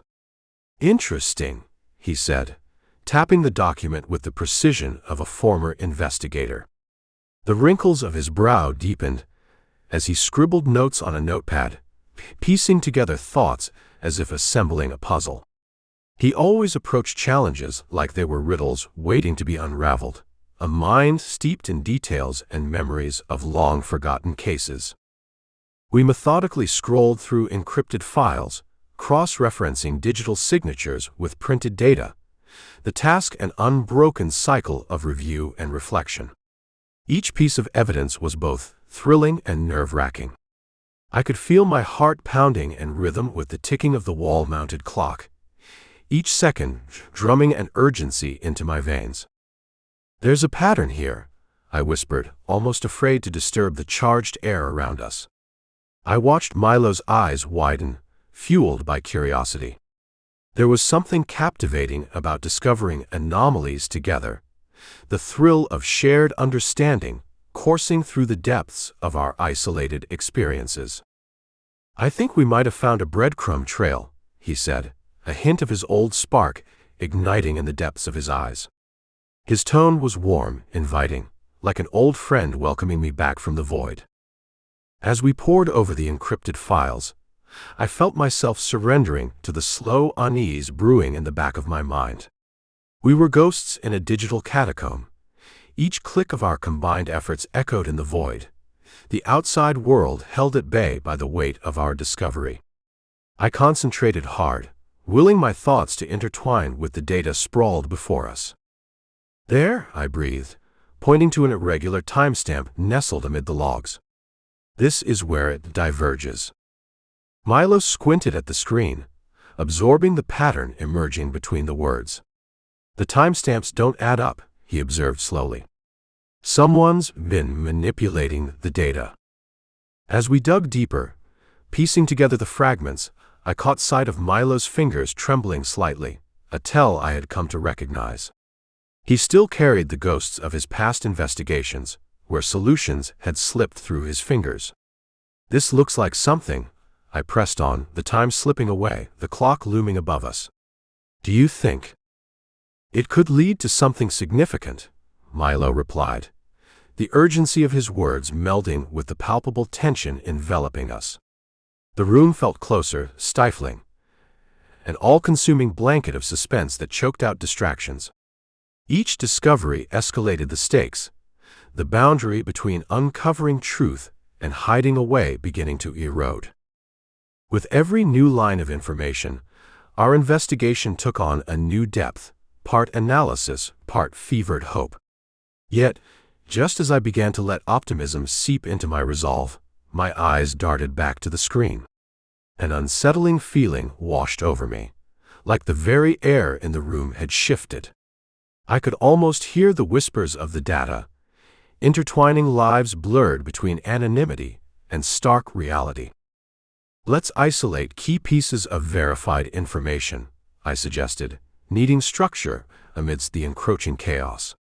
If we can narrow down the discrepancies, maybe. But the moment hung heavily in the air. Right? Milo nodded, turning back to the screen. Yet there was a flicker in his gaze, a flash of doubt that lingered like a specter. As we continued our careful investigation, the clock ticked on, reminding us that the truth was not merely a set of data points, but a living entity that demanded our utmost attention. Every rustle of paper seemed amplified, a reminder of the relentless passage of time, and the stakes grew sharper with each passing second. Finally, as we scrolled through a particularly convoluted entry, we stumbled upon something crucial, a thread woven through the entries, a name repeated in whispers across the network of texts. The adrenaline surged between us like electricity, a live current coursing through the quiet space. This could change everything, I breathed, pulse quickening, a haunting thrill settling over our investigation. Let's document this, Milo urged, urgency clear in his voice. We exchanged a glance, a moment suspended in time where past fears collided with future possibilities. The path before us was treacherous, but it felt like we had finally begun to peel back the layers obscuring the truth. Standing amidst an array of monitors that seemed to pulse with their own chaotic energy, I could feel the pressure of the world closing in around me. The complex setup glowed ominously in the dim room, an electrifying blend of light and anticipation, reflecting the frenetic nature of our undertaking as I prepared to engage in one final round of tests with Cameron at my side. My palms felt clammy against the cool metal of the desk, a nervous reminder that what lay ahead was fraught with uncertainty. Cameron was already at work, focused, their fingers flying across the keyboard in a blur of motion. "We've fortified the encryption," they confirmed, glancing up for a brief moment, excitement flickering in their gaze. "Now, we just need to see if it holds under pressure." "Activate the alert sequence," I instructed, my voice barely above a whisper. The moment my command echoed in the room, the monitors erupted to life, coded warnings flickering like sirens screaming through the air. My heart raced in sync with the rapid clicks of the keys, each blip of information cascading down the screens a herald of potential success or looming catastrophe. Cameron inserted a USB drive with the precision of a surgeon, the atmosphere crackling around us like a storm ready to break. "Transmitting data now," they announced, their intensity unwavering, a beacon of focus against the rising tide of uncertainty. I nodded, swallowing hard as my eyes darted across the readouts, every number and letter binding us to this precipice. With each moment that passed, the ambient light glimmered off the sweat gathering on my brow, the air thick with a mix of anticipation and dread. The screens dimmed, then glared back at us with fresh warnings, a rhythmic back and forth of tension that sent my pulse racing. "Keep an eye on that output," I instructed, forcing myself to maintain composure. "If we lose a transmission, it'll be catastrophic," Cameron finished, their tone reflecting the growing weight we both felt, an acknowledgement of the danger that lurked beyond our immediate success. It felt as if we were holding the very fabric of our digital lives in balance, every flicker of the monitors bearing testament to our efforts. As our tests unfolded, it was impossible to ignore the buzzing energy filling the room, but then suddenly, amidst the successes, the unexpected network anomaly flashed across one of the screens, catching my breath in my throat like a vice grip. "What the hell is that?" I exclaimed, instincts blaring, eyes zeroing in on the bright red warning that marred our progress. Cameron's hands stilled, shock mingling with an undercurrent of confusion in their gaze. "That doesn't belong," they said, voice low and filled with urgency. Panic rose within me, washing over the temporary sense of victory we had just tasted.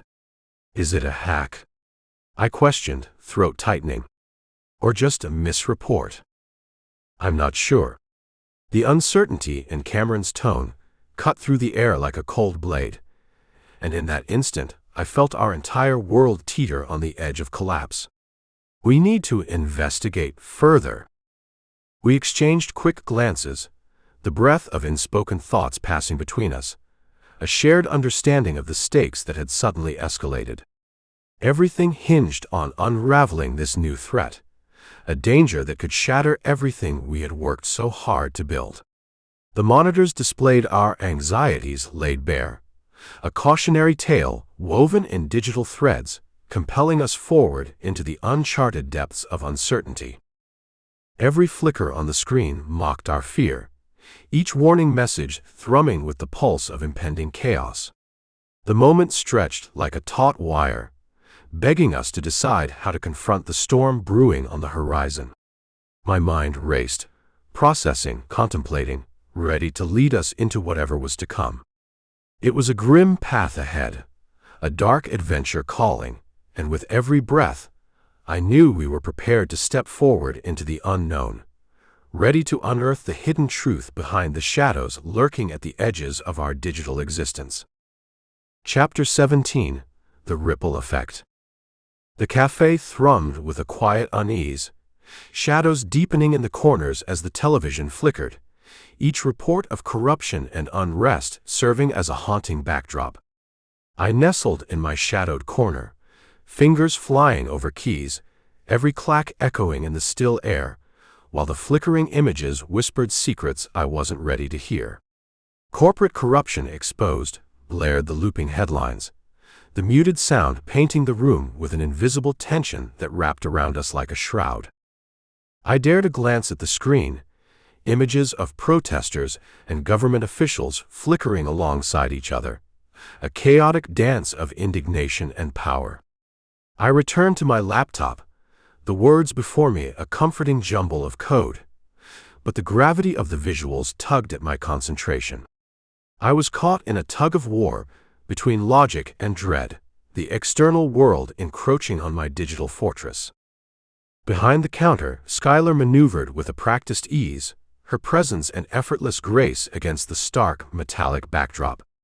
Her long, wavy auburn hair cascaded down her shoulders, catching the soft glow of the cafe lights as she adjusted the dimmer switch, the flicker of illumination reflecting a practiced poise. She offered a measured nod to an arriving patron, her words a calm, "good evening," but the smile that graced her lips didn't reach her vibrant green eyes. They darted around, taking in the unease draping itself over the room.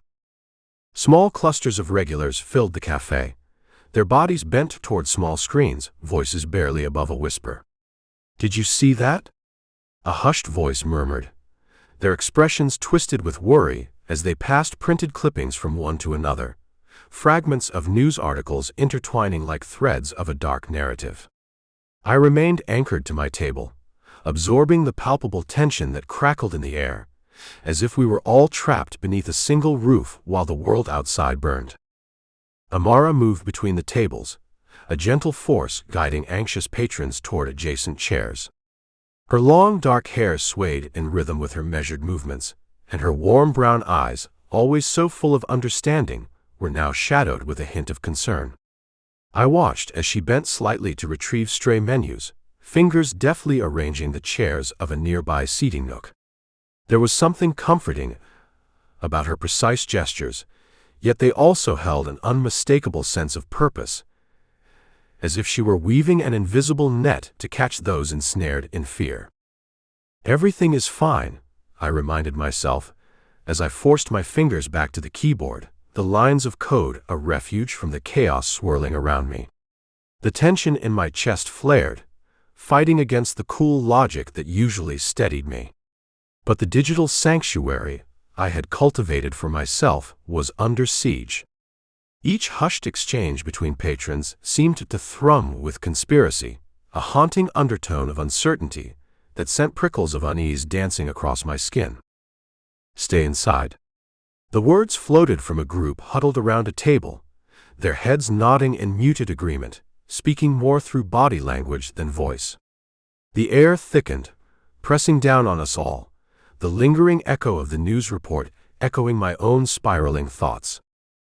As I sat there, half absorbed in the flickering screen before me, and half aware of the strained dynamics of the room, I felt an undeniable awareness creep in. We were not merely patrons of a cafe, enjoying an evening respite from the outside world. We were witnesses to something far darker brewing beneath the surface, a pulse of impending dread that no amount of dimmed lights could entirely conceal. In that moment, I felt utterly out of place, yet inexplicably tethered to each and every individual that filled the space. This cafe, with its cloistered corners and warm aromas, became both sanctuary and prison, a fragile bubble at the heart of a gathering storm.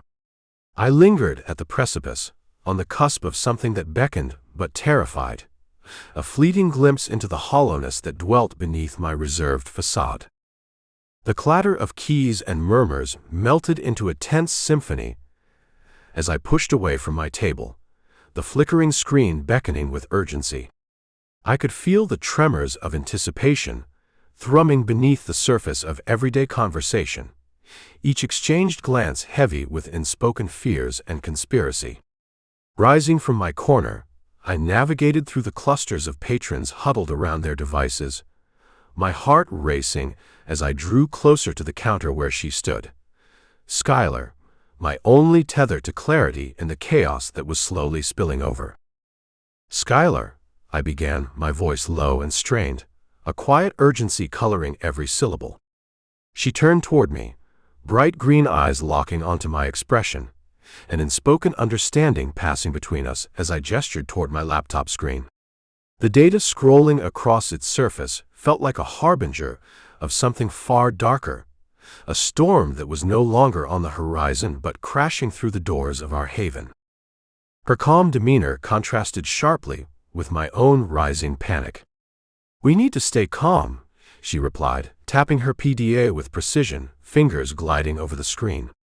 For a fleeting moment, I resented her composure, her steady hands at the espresso machine, as if she could conjure some sense of control over this unraveling night.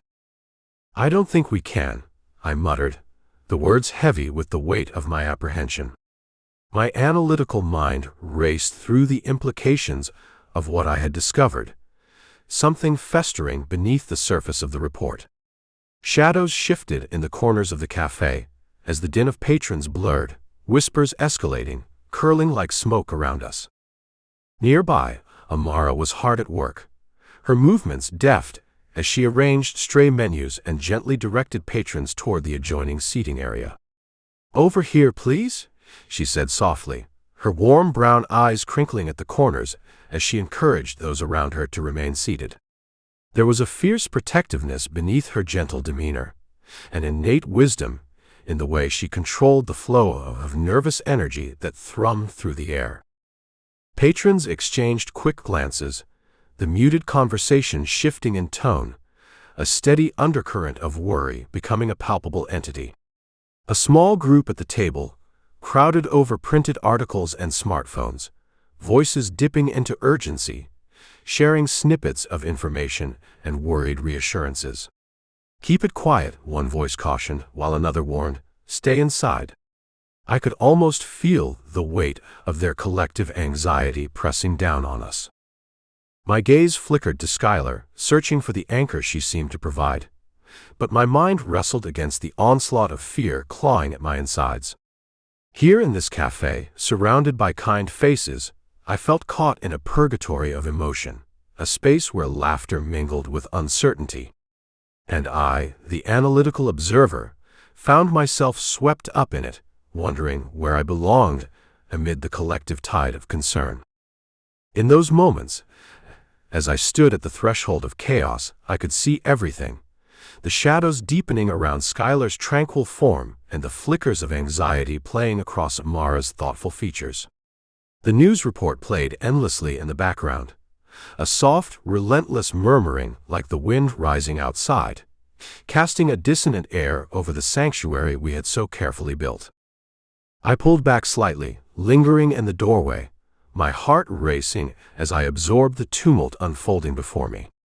This cafe, this place that felt like a refuge, had morphed into something precarious, a living entity wrought with whispered fears and guarded secrets, bound together by the flickering light of that damn television screen.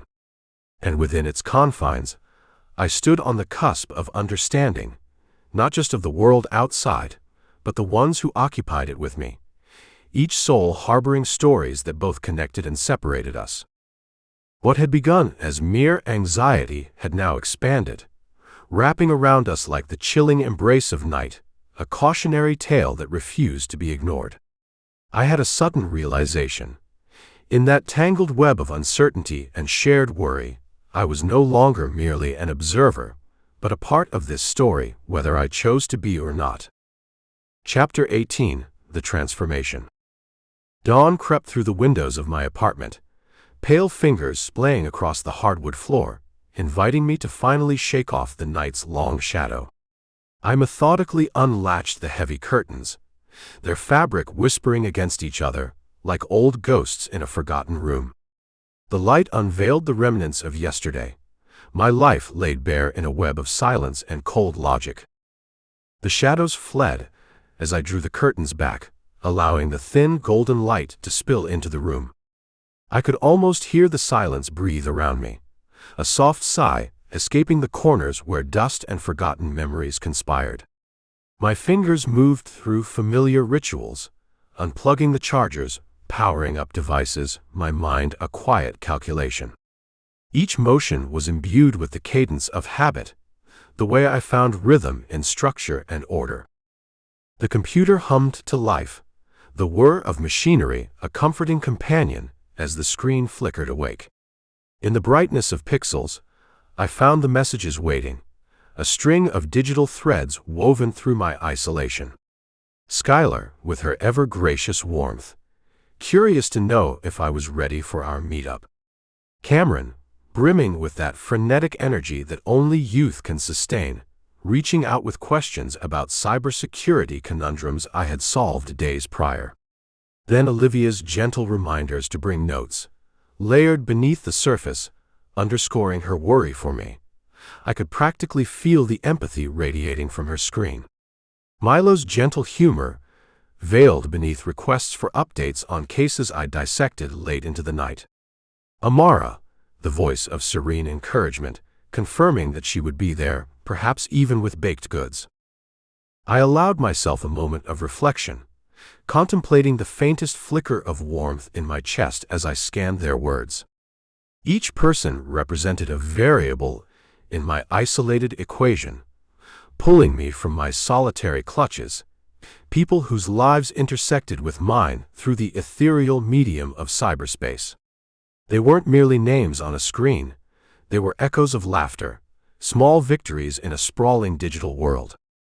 Straightening the framed photo on my shelf, a relic of happier times when I was not as entrapped in my own mind, I felt the weight of memory settle in my chest.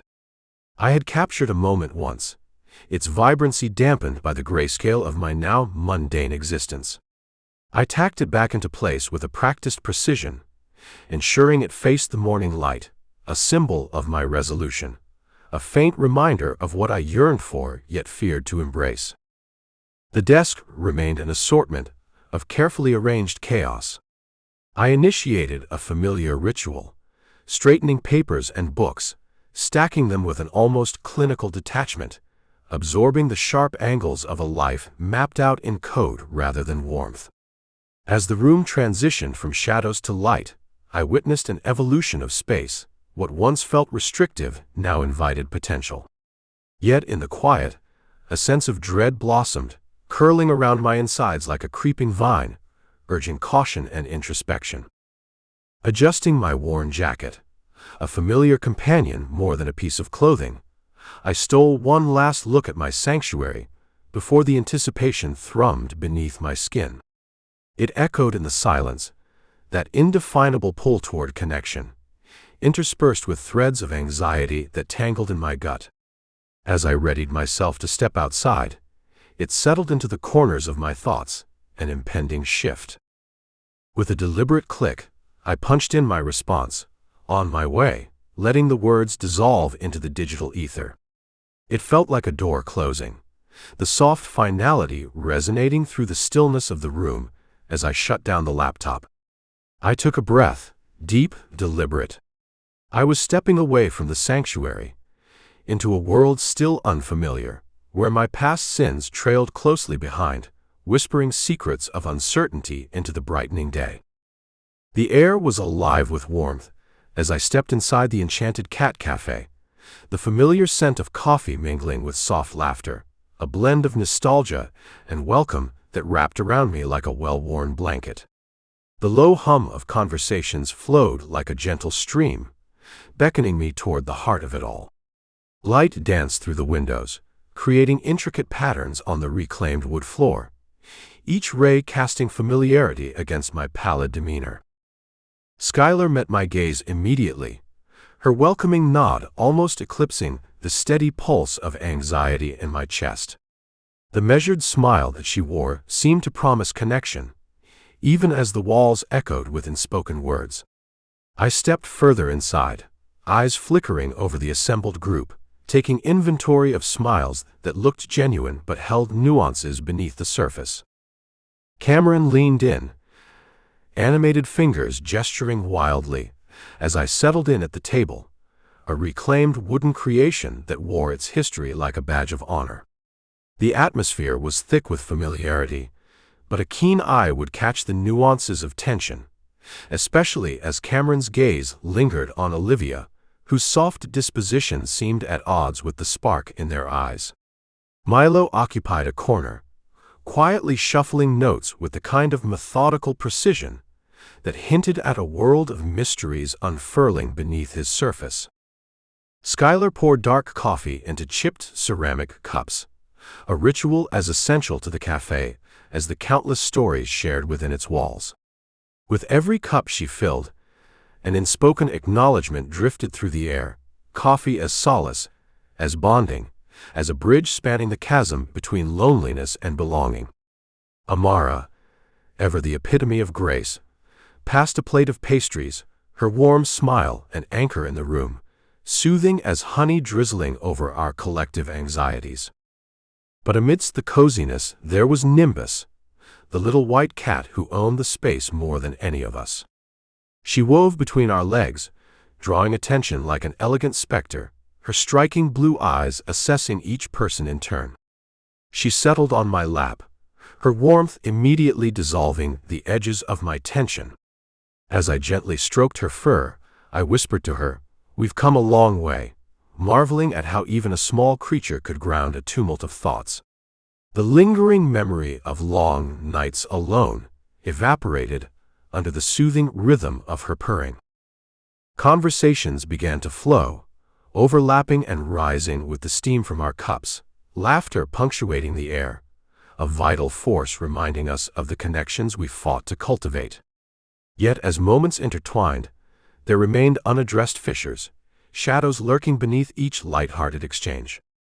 The air, charged with hints of lingering doubts, formed a backdrop to our gathering, no less real than the warmth shared. "How's the software?" Milo ventured, eyes twinkling behind thick lenses, intent upon probing my recent work, as if challenging me to recount the intricacies that kept me cocooned in my world. The question hung in the air, merging the personal with the technical, an invitation for deeper connection that I hesitated to embrace fully.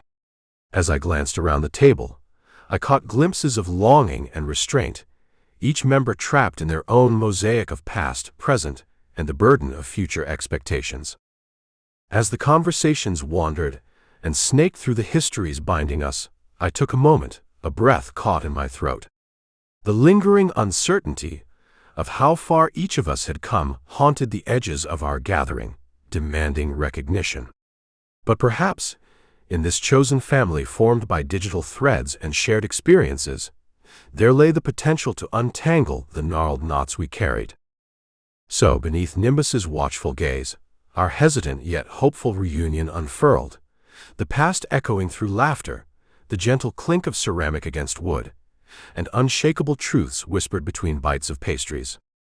And somewhere in that delicate balance, in the resonance of our shared histories, the path toward light lingered just out of reach, weaving itself into the fabric of the moment. Chapter 19. The Continuing Mystery. The darkness wrapped around my apartment like an old, threadbare cloak. It breathed with my anxieties, muffling the noise of the outside world while the glow of the computer screen fought valiantly against the shadows. I sat, a lone figure in a sea of clutter, fingers tapping rhythmically on the keyboard, the only testament to my existence. There, at the heart of my universe, the Enchanted Cat Cafe flickered to life, illuminating the sacred territory where Nimbus held court, her elegance echoing through the digital ether. The walls pressed in on me, remnants of past conversations echoing softly in the stillness. Unorganized stacks of half-read books and tangled charging cords sprawled over the desk, like forgotten ghosts of ambition. My chair creaked under the weight of my quiet obsession, a seat carved from the hours I surrendered to lines of code and the luminescence of virtual companionship. Outside life teemed, wild and unruly, but inside there was just me, an architect of ones and zeros, weaving my thoughts into the fabric of cyberspace. As the live stream began, I leaned closer, drawn to the comforting image of Nimbus shifting positions on the windowsill. Her small body curled in a perfect crescent, the immaculately white fur absorbing the light with a soft glow. It was almost ritualistic how she appeared, a stately guardian watching over her cafe. Each subtle movement of her paw seemed like a gesture too nuanced for the world, an understanding only we shared. I typed into the chat, "Did you see that new gesture?" The words tumbled out, a timid wave cast into a vast ocean of usernames, a whisper amid a sea of raucous exchanges. The chat window exploded. Comments streamed by in an unrelenting tide, words of admiration, laughter, excitement. Each flicker on the screen stoked the fire of my intrigue. Somewhere amidst the rapid-fire text, I felt a pulse, a shared heartbeat with this digital assembly. It was a reminder that I wasn't alone. Through the flickering light, we danced our silent tango. I read the comments with a delicate urgency, focusing not just on Nimbus's transcendent beauty, but also on the palpable connection to the community they birthed. Strangers, and yet somehow familiar, individuals drawn together in a shared affection for the royal feline. With every comment I read, I felt the familiar warmth wash over me. It wasn't just about the cat, after all. Nimbus was a conduit for understanding, a bridge between myself and the world. I noticed her head tilt ever so slightly, an almost imperceptible movement before her paw tapped against the air, pressing the unseen keys of our interaction. The sight tugged at something deep within, a flicker of joy I could hardly acknowledge as I typed yet another observation, each keystroke a testament to my desperate longing for meaning in an increasingly disconnected life. Yet as the warmth enveloped me, an uncomfortable truth lurked just beneath the surface.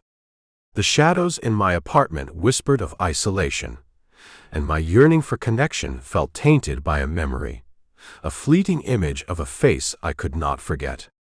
I flinched at the thought, forcing it into a corner of my mind. My fingers hesitated over the keys, the rhythmic sound of my keystrokes now reverberating with the pressure of that nameless haunting. Taking a breath, I surrendered to the stream of comments around me, drowning myself in the shared affection of people I would never meet in person. The world continued to breathe and shift beyond the walls of my apartment, but here, in the warm glow of my sanctuary, I was safe. I was Ryder Hartman, a silent observer in the spectacle of life, where a small white cat commanded my attention, and the pulse of the chat window reminded me that I existed, however fleetingly, in the fabric of others. But just as my focus began to settle into a comfortable routine, a shift in the air, a subtle unease wound its way through the dark. It was the feeling that lingered just beyond the edges of familiarity, beckoning me to remember. As the live stream flickered on, illuminating Nimbus, my heart quickened with a chill, but the pressing darkness urged me to shrug it off. So I typed on, hiding behind my digital fortress, typing into existence connections that seemed at once nourishing and frail. The Enchanted Cat Cafe welcomed me with a warmth that felt almost tangible, wrapping around my shoulders like a well-worn shawl. The polished wooden counter gleamed under the soft glow of amber lights, while the melodic whispers of jazz floated through the air, easing the disquiet within. There, amongst the gathering of ceramic cups and the distinct aroma of brewed coffee, Skylar stood, a radiant figure who embodied the life this cafe exuded. I inhaled the scent of roasted beans and cinnamon, steeling myself against the impending rush of familiar discomfort. The rhythmic click of cups being placed upon the counter accompanied the soft laughter of patrons enjoying their respite. This place thrived in the face of chaos, an oasis where comfort reigned supreme, juxtaposed against the outside world's frenetic pace. As I stepped inside, my heart raced in response to the bustle that paradoxically felt like home. I caught sight of Skylar's graceful figure, illuminated as if she commanded her own halo of light. "Hey, Ryder. Nice to see you," she greeted, a genuine warmth lighting her bright green eyes. Her voice wrapped around me, soothing the edges of my anxious mind. I nodded back, awkwardly adjusting the collar of my sweater, while silently wishing to dispel the shyness that always clung to me like a shadow. "Is Nimbus around?" I asked, attempting to divert my attention from the pulsing rhythm of our interaction. My gaze instinctively shifted toward the windowsill, where the ethereal cat often perched. Just as if conjured by my words, Nimbus emerged from a sunbeam, a small fluff of white against the polished backdrop. She stretched luxuriously before resuming her watchful pose, head tilted, eyes gleaming with a knowing serenity. "Of course she is. Always keeping an eye on things," Skylar replied, her smile softening. She leaned against the counter, arms crossed, revealing a confidence that made her demeanor captivating. I noticed Nimbus now tilts her head and taps her paw when the chat lights up, I remarked, a grin creeping onto my lips as I recalled the recent livestream moments. "She's always done that. It's just taken your eyes a bit longer to catch on," Skylar replied with a slight tilt of her head, as if the very movement might unlock some hidden knowledge between us. Our conversation flowed in a measured cadence, dancing between layers of understanding and mystery, much like the soft jazz reverberating through the cafe. Nimbus settled herself comfortably, flicking her tail as if marking the rhythm of our discourse. I stole glances at her, each observing gaze lingering a heartbeat longer. She was not merely a cat. She was a silent sentinel, serving as a reminder of unspoken connections and the warmth that slipped through my fingers. Skylar leaned closer, her eyes holding a glimmer of something deeper. "You've taken quite a liking to her, haven't you?" she teased lightly, but there was a sincerity threaded in her words, a cautious probing that urged me to reveal more. It struck me then why I found Nimbus so compelling. It was as if she understood the darkness of my existence in a way few could, with those piercing blue eyes that always seemed to read my soul. "Yes, there's something about her." My voice trailed off. The words hung in the air like a smoke ring, dissipating into the warmth of the cafe. How could I explain that Nimbus seemed to anchor me in this place? Her poised presence danced delicately along the edge of my fractured psyche, pulling me away from the digital realm and into something tangible and real. Skylar remained silent, an inscrutable expression flickering across her face. I sensed she was trying to peel back the layers, much as I had done with her, a graceful move that filled the space with unspoken tension. My memories flitted through my mind, a series of discarded connections, memories tainted by the weight of the past. The conversation shifted, but I remained aware of the distance between us, thick as fog yet somehow electrifying. As we spoke about Nimbus, the cafe, and the enchanting dance of day-to-day life, there was a shadow of understanding, a recognition of shared experiences hovering just beneath the surface. Yet even amidst this lively exchange, the edges of my discomfort pricked at me like the persistent shadows of loneliness. A longing rose in my chest, whispering softly that perhaps I had grown too accustomed to my isolated existence, the echoes of my own code and silence having dulled my senses. This warm cafe, filled with laughter and joy, felt disjointed against my isolated reality. As the jazz crescendoed, something within me flickered with defiance. Perhaps I could bridge that distance, perhaps by allowing myself to be seen. I considered Skylar for a moment longer.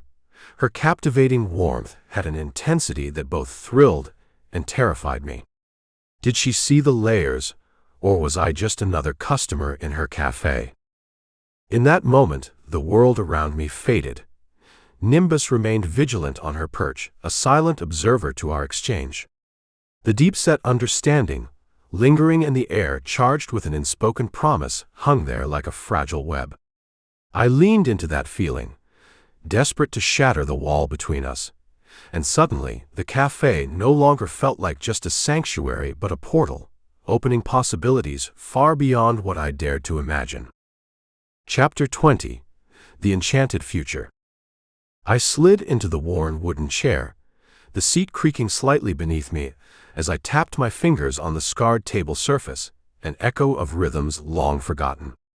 Outside, a pale winter light spilled across the floor-to-ceiling window, illuminating the dim cafe, a sanctuary caught between past and present, where the world beyond felt like a ghost I dared not acknowledge. As customers exchanged whispers over steaming cups, I watched the delicate ballet of Nimbus, the white cat, her grace cutting through the tedium of my analytical mind like a blade. The cafe, with its mismatched tables and worn chairs, was a refuge. Faded walls, adorned with artful decay, framed the cozy chaos that surrounded me. Regulars gathered in their corners, laughter punctuating the low hum of conversations. A barista clanged a ceramic mug onto the counter, and the espresso machine hissed like an unquiet spirit. All these sounds melded into an ambiance that was both comforting and painfully isolating, a living paradox of warmth wrapping around the chill that hovered just beneath my skin. As I watched, the scene unfolded like a slow-motion tapestry, a conversation between two patrons lost in their world, hands gesturing animatedly over a small table, their eyes bright with life. Each motion, every laugh, seemed to magnify the stark contrast of my solitude.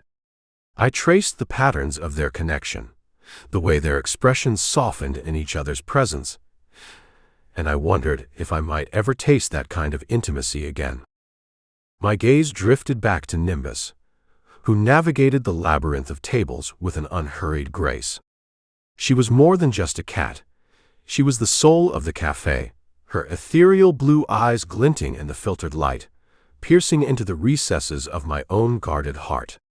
The silence between us was not void, but an electric current, charged with the weight of unspoken understanding. She stopped momentarily, pausing at the table's edge, her gaze resting upon me, as though weighing the complexities that lay hidden within. I was acutely aware of my own stillness, caught in a web of silence while my thoughts spiraled into a familiar dread. Could she sense my longing, my inadequacies, as I retreated behind the shield of data and code? Each patter of her paws felt like a quiet challenge to my isolation, pushing against the barriers I had carefully constructed over years spent entwined with the digital world, where connections were impersonal and devoid of real touch. Yet, amidst the abstract comfort of screens, her presence was palpable, a reminder of a connection I desperately craved yet feared.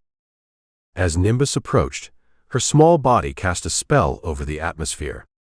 The faintest brush of her fur against the side of my palm sent a jolt of warmth surging through me, igniting sensations long extinguished. I felt an old memory tickling at the edges of my consciousness, a fleeting moment of affection that I had once tucked away, folded neatly between lines of code and analytical thoughts. The joy of petting her, the soft purrs vibrating against my chest, bore a heavy promise, a ghost of emotions buried in the crevices of my past. But then came the shadows, creeping along the edges of my mind, reminding me of my battle with vulnerability. Why did this simple act of companionship feel so profound, so charged with meaning? My analytical mind stuttered as I grappled with the weight of her presence. An outsider in the very realm where I had once thrived, I ached for connection, and yet I clung to the familiar coldness of solitude, repelling her approach with a reflex honed over years. A distant buzz from the faded neon sign by the door drew my attention. New patrons drifted in like phantoms, their energy brushing past me, and the atmosphere shifted with their entrance. I could feel the tension rising, each interaction unfolding around me like a series of equations I could not quite balance.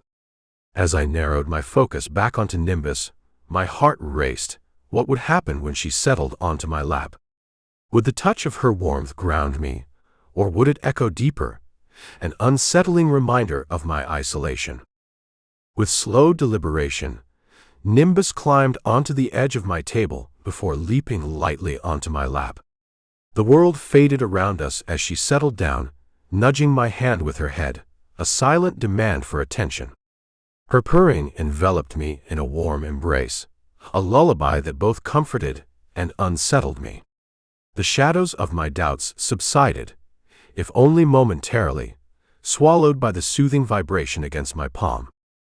I dared not move, afraid to disrupt this fragile connection while the cafe continued its mundane dance of life. The subtle clinks of cups, the murmurs of conversations, all flowed past me like a dream from which I might awaken at any moment. Here, in this haven, I grasped the tenuous thread of connection that Nimbus offered, reminding me that within my own self-imposed prison, there lay the possibility for warmth and solace, even if I struggled to accept it. I tilted my head slightly, allowing a hint of a smile to crease my lips, its rarity both startling and reassuring.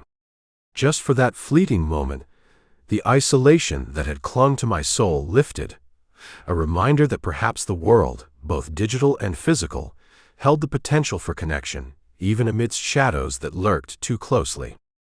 My heart pulsed steadily, tethered by the fragile bonds of companionship, as I continued to stroke Nimbus's soft fur, wrapping my fingers into the furthest corners of affection, cautious yet willing to embrace the solace she offered.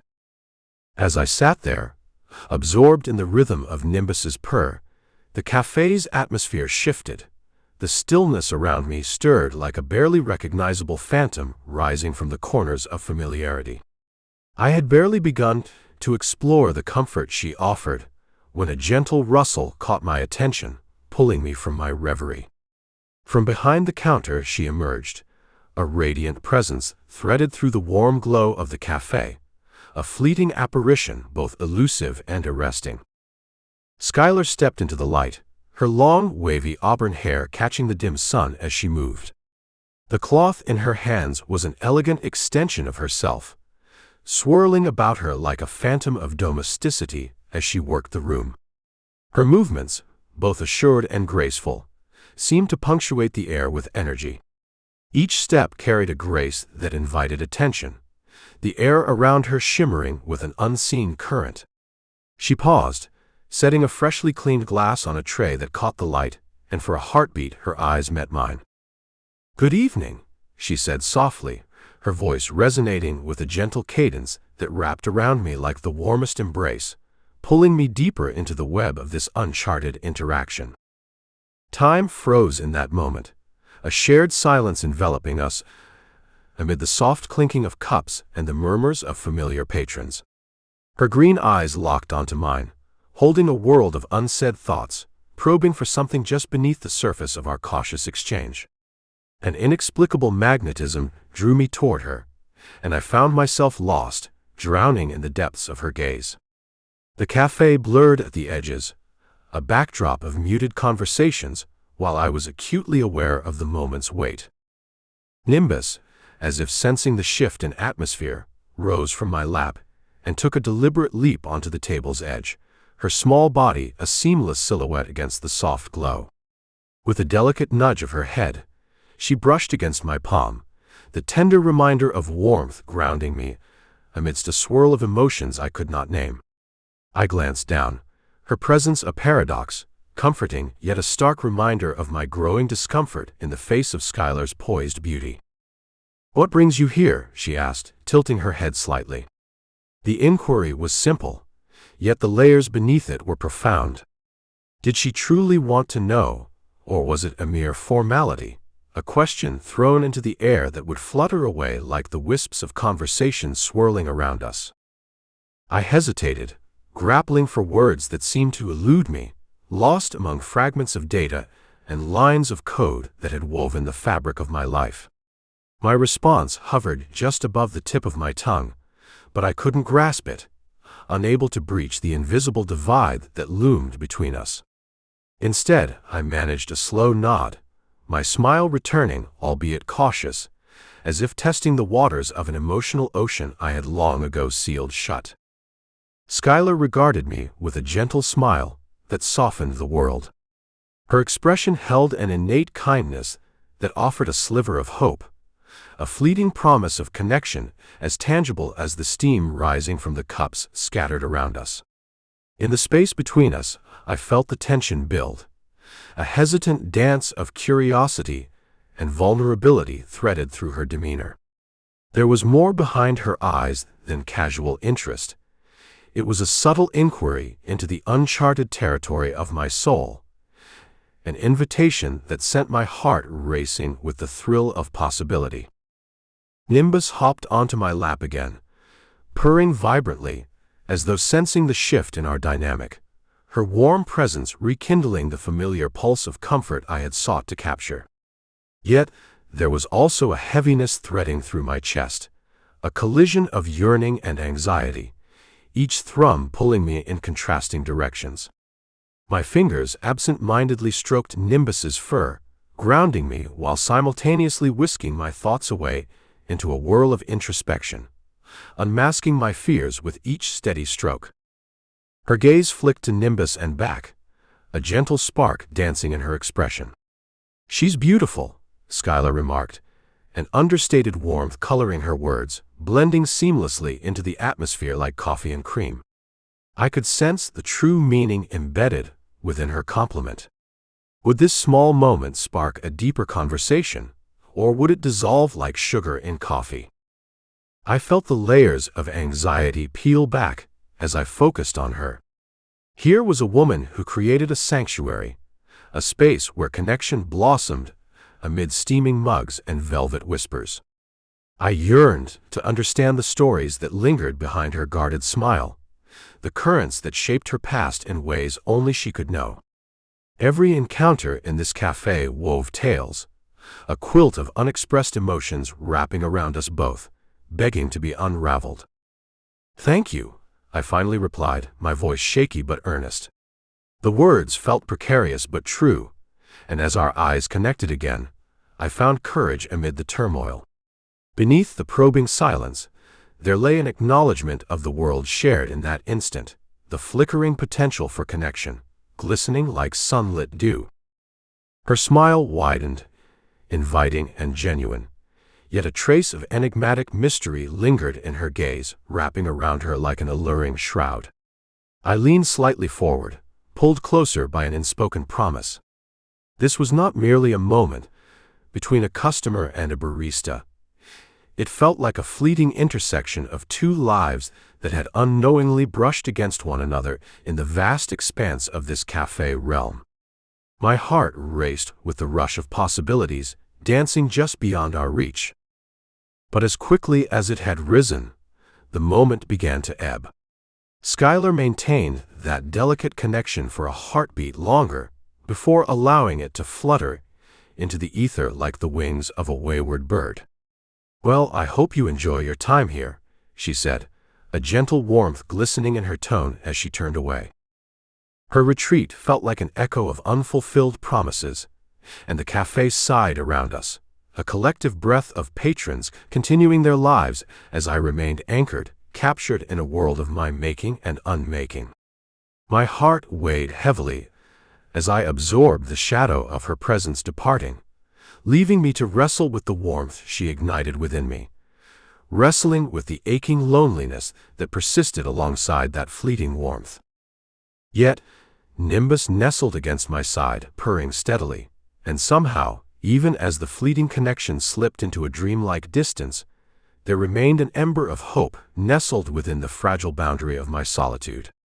In that small cafe, wrapped in the whispers of steam and warmth, I held on, caught between the allure of possibilities and the haunting grip of my fears, yearning for the day when I could step fully into the world that danced just beyond my reach.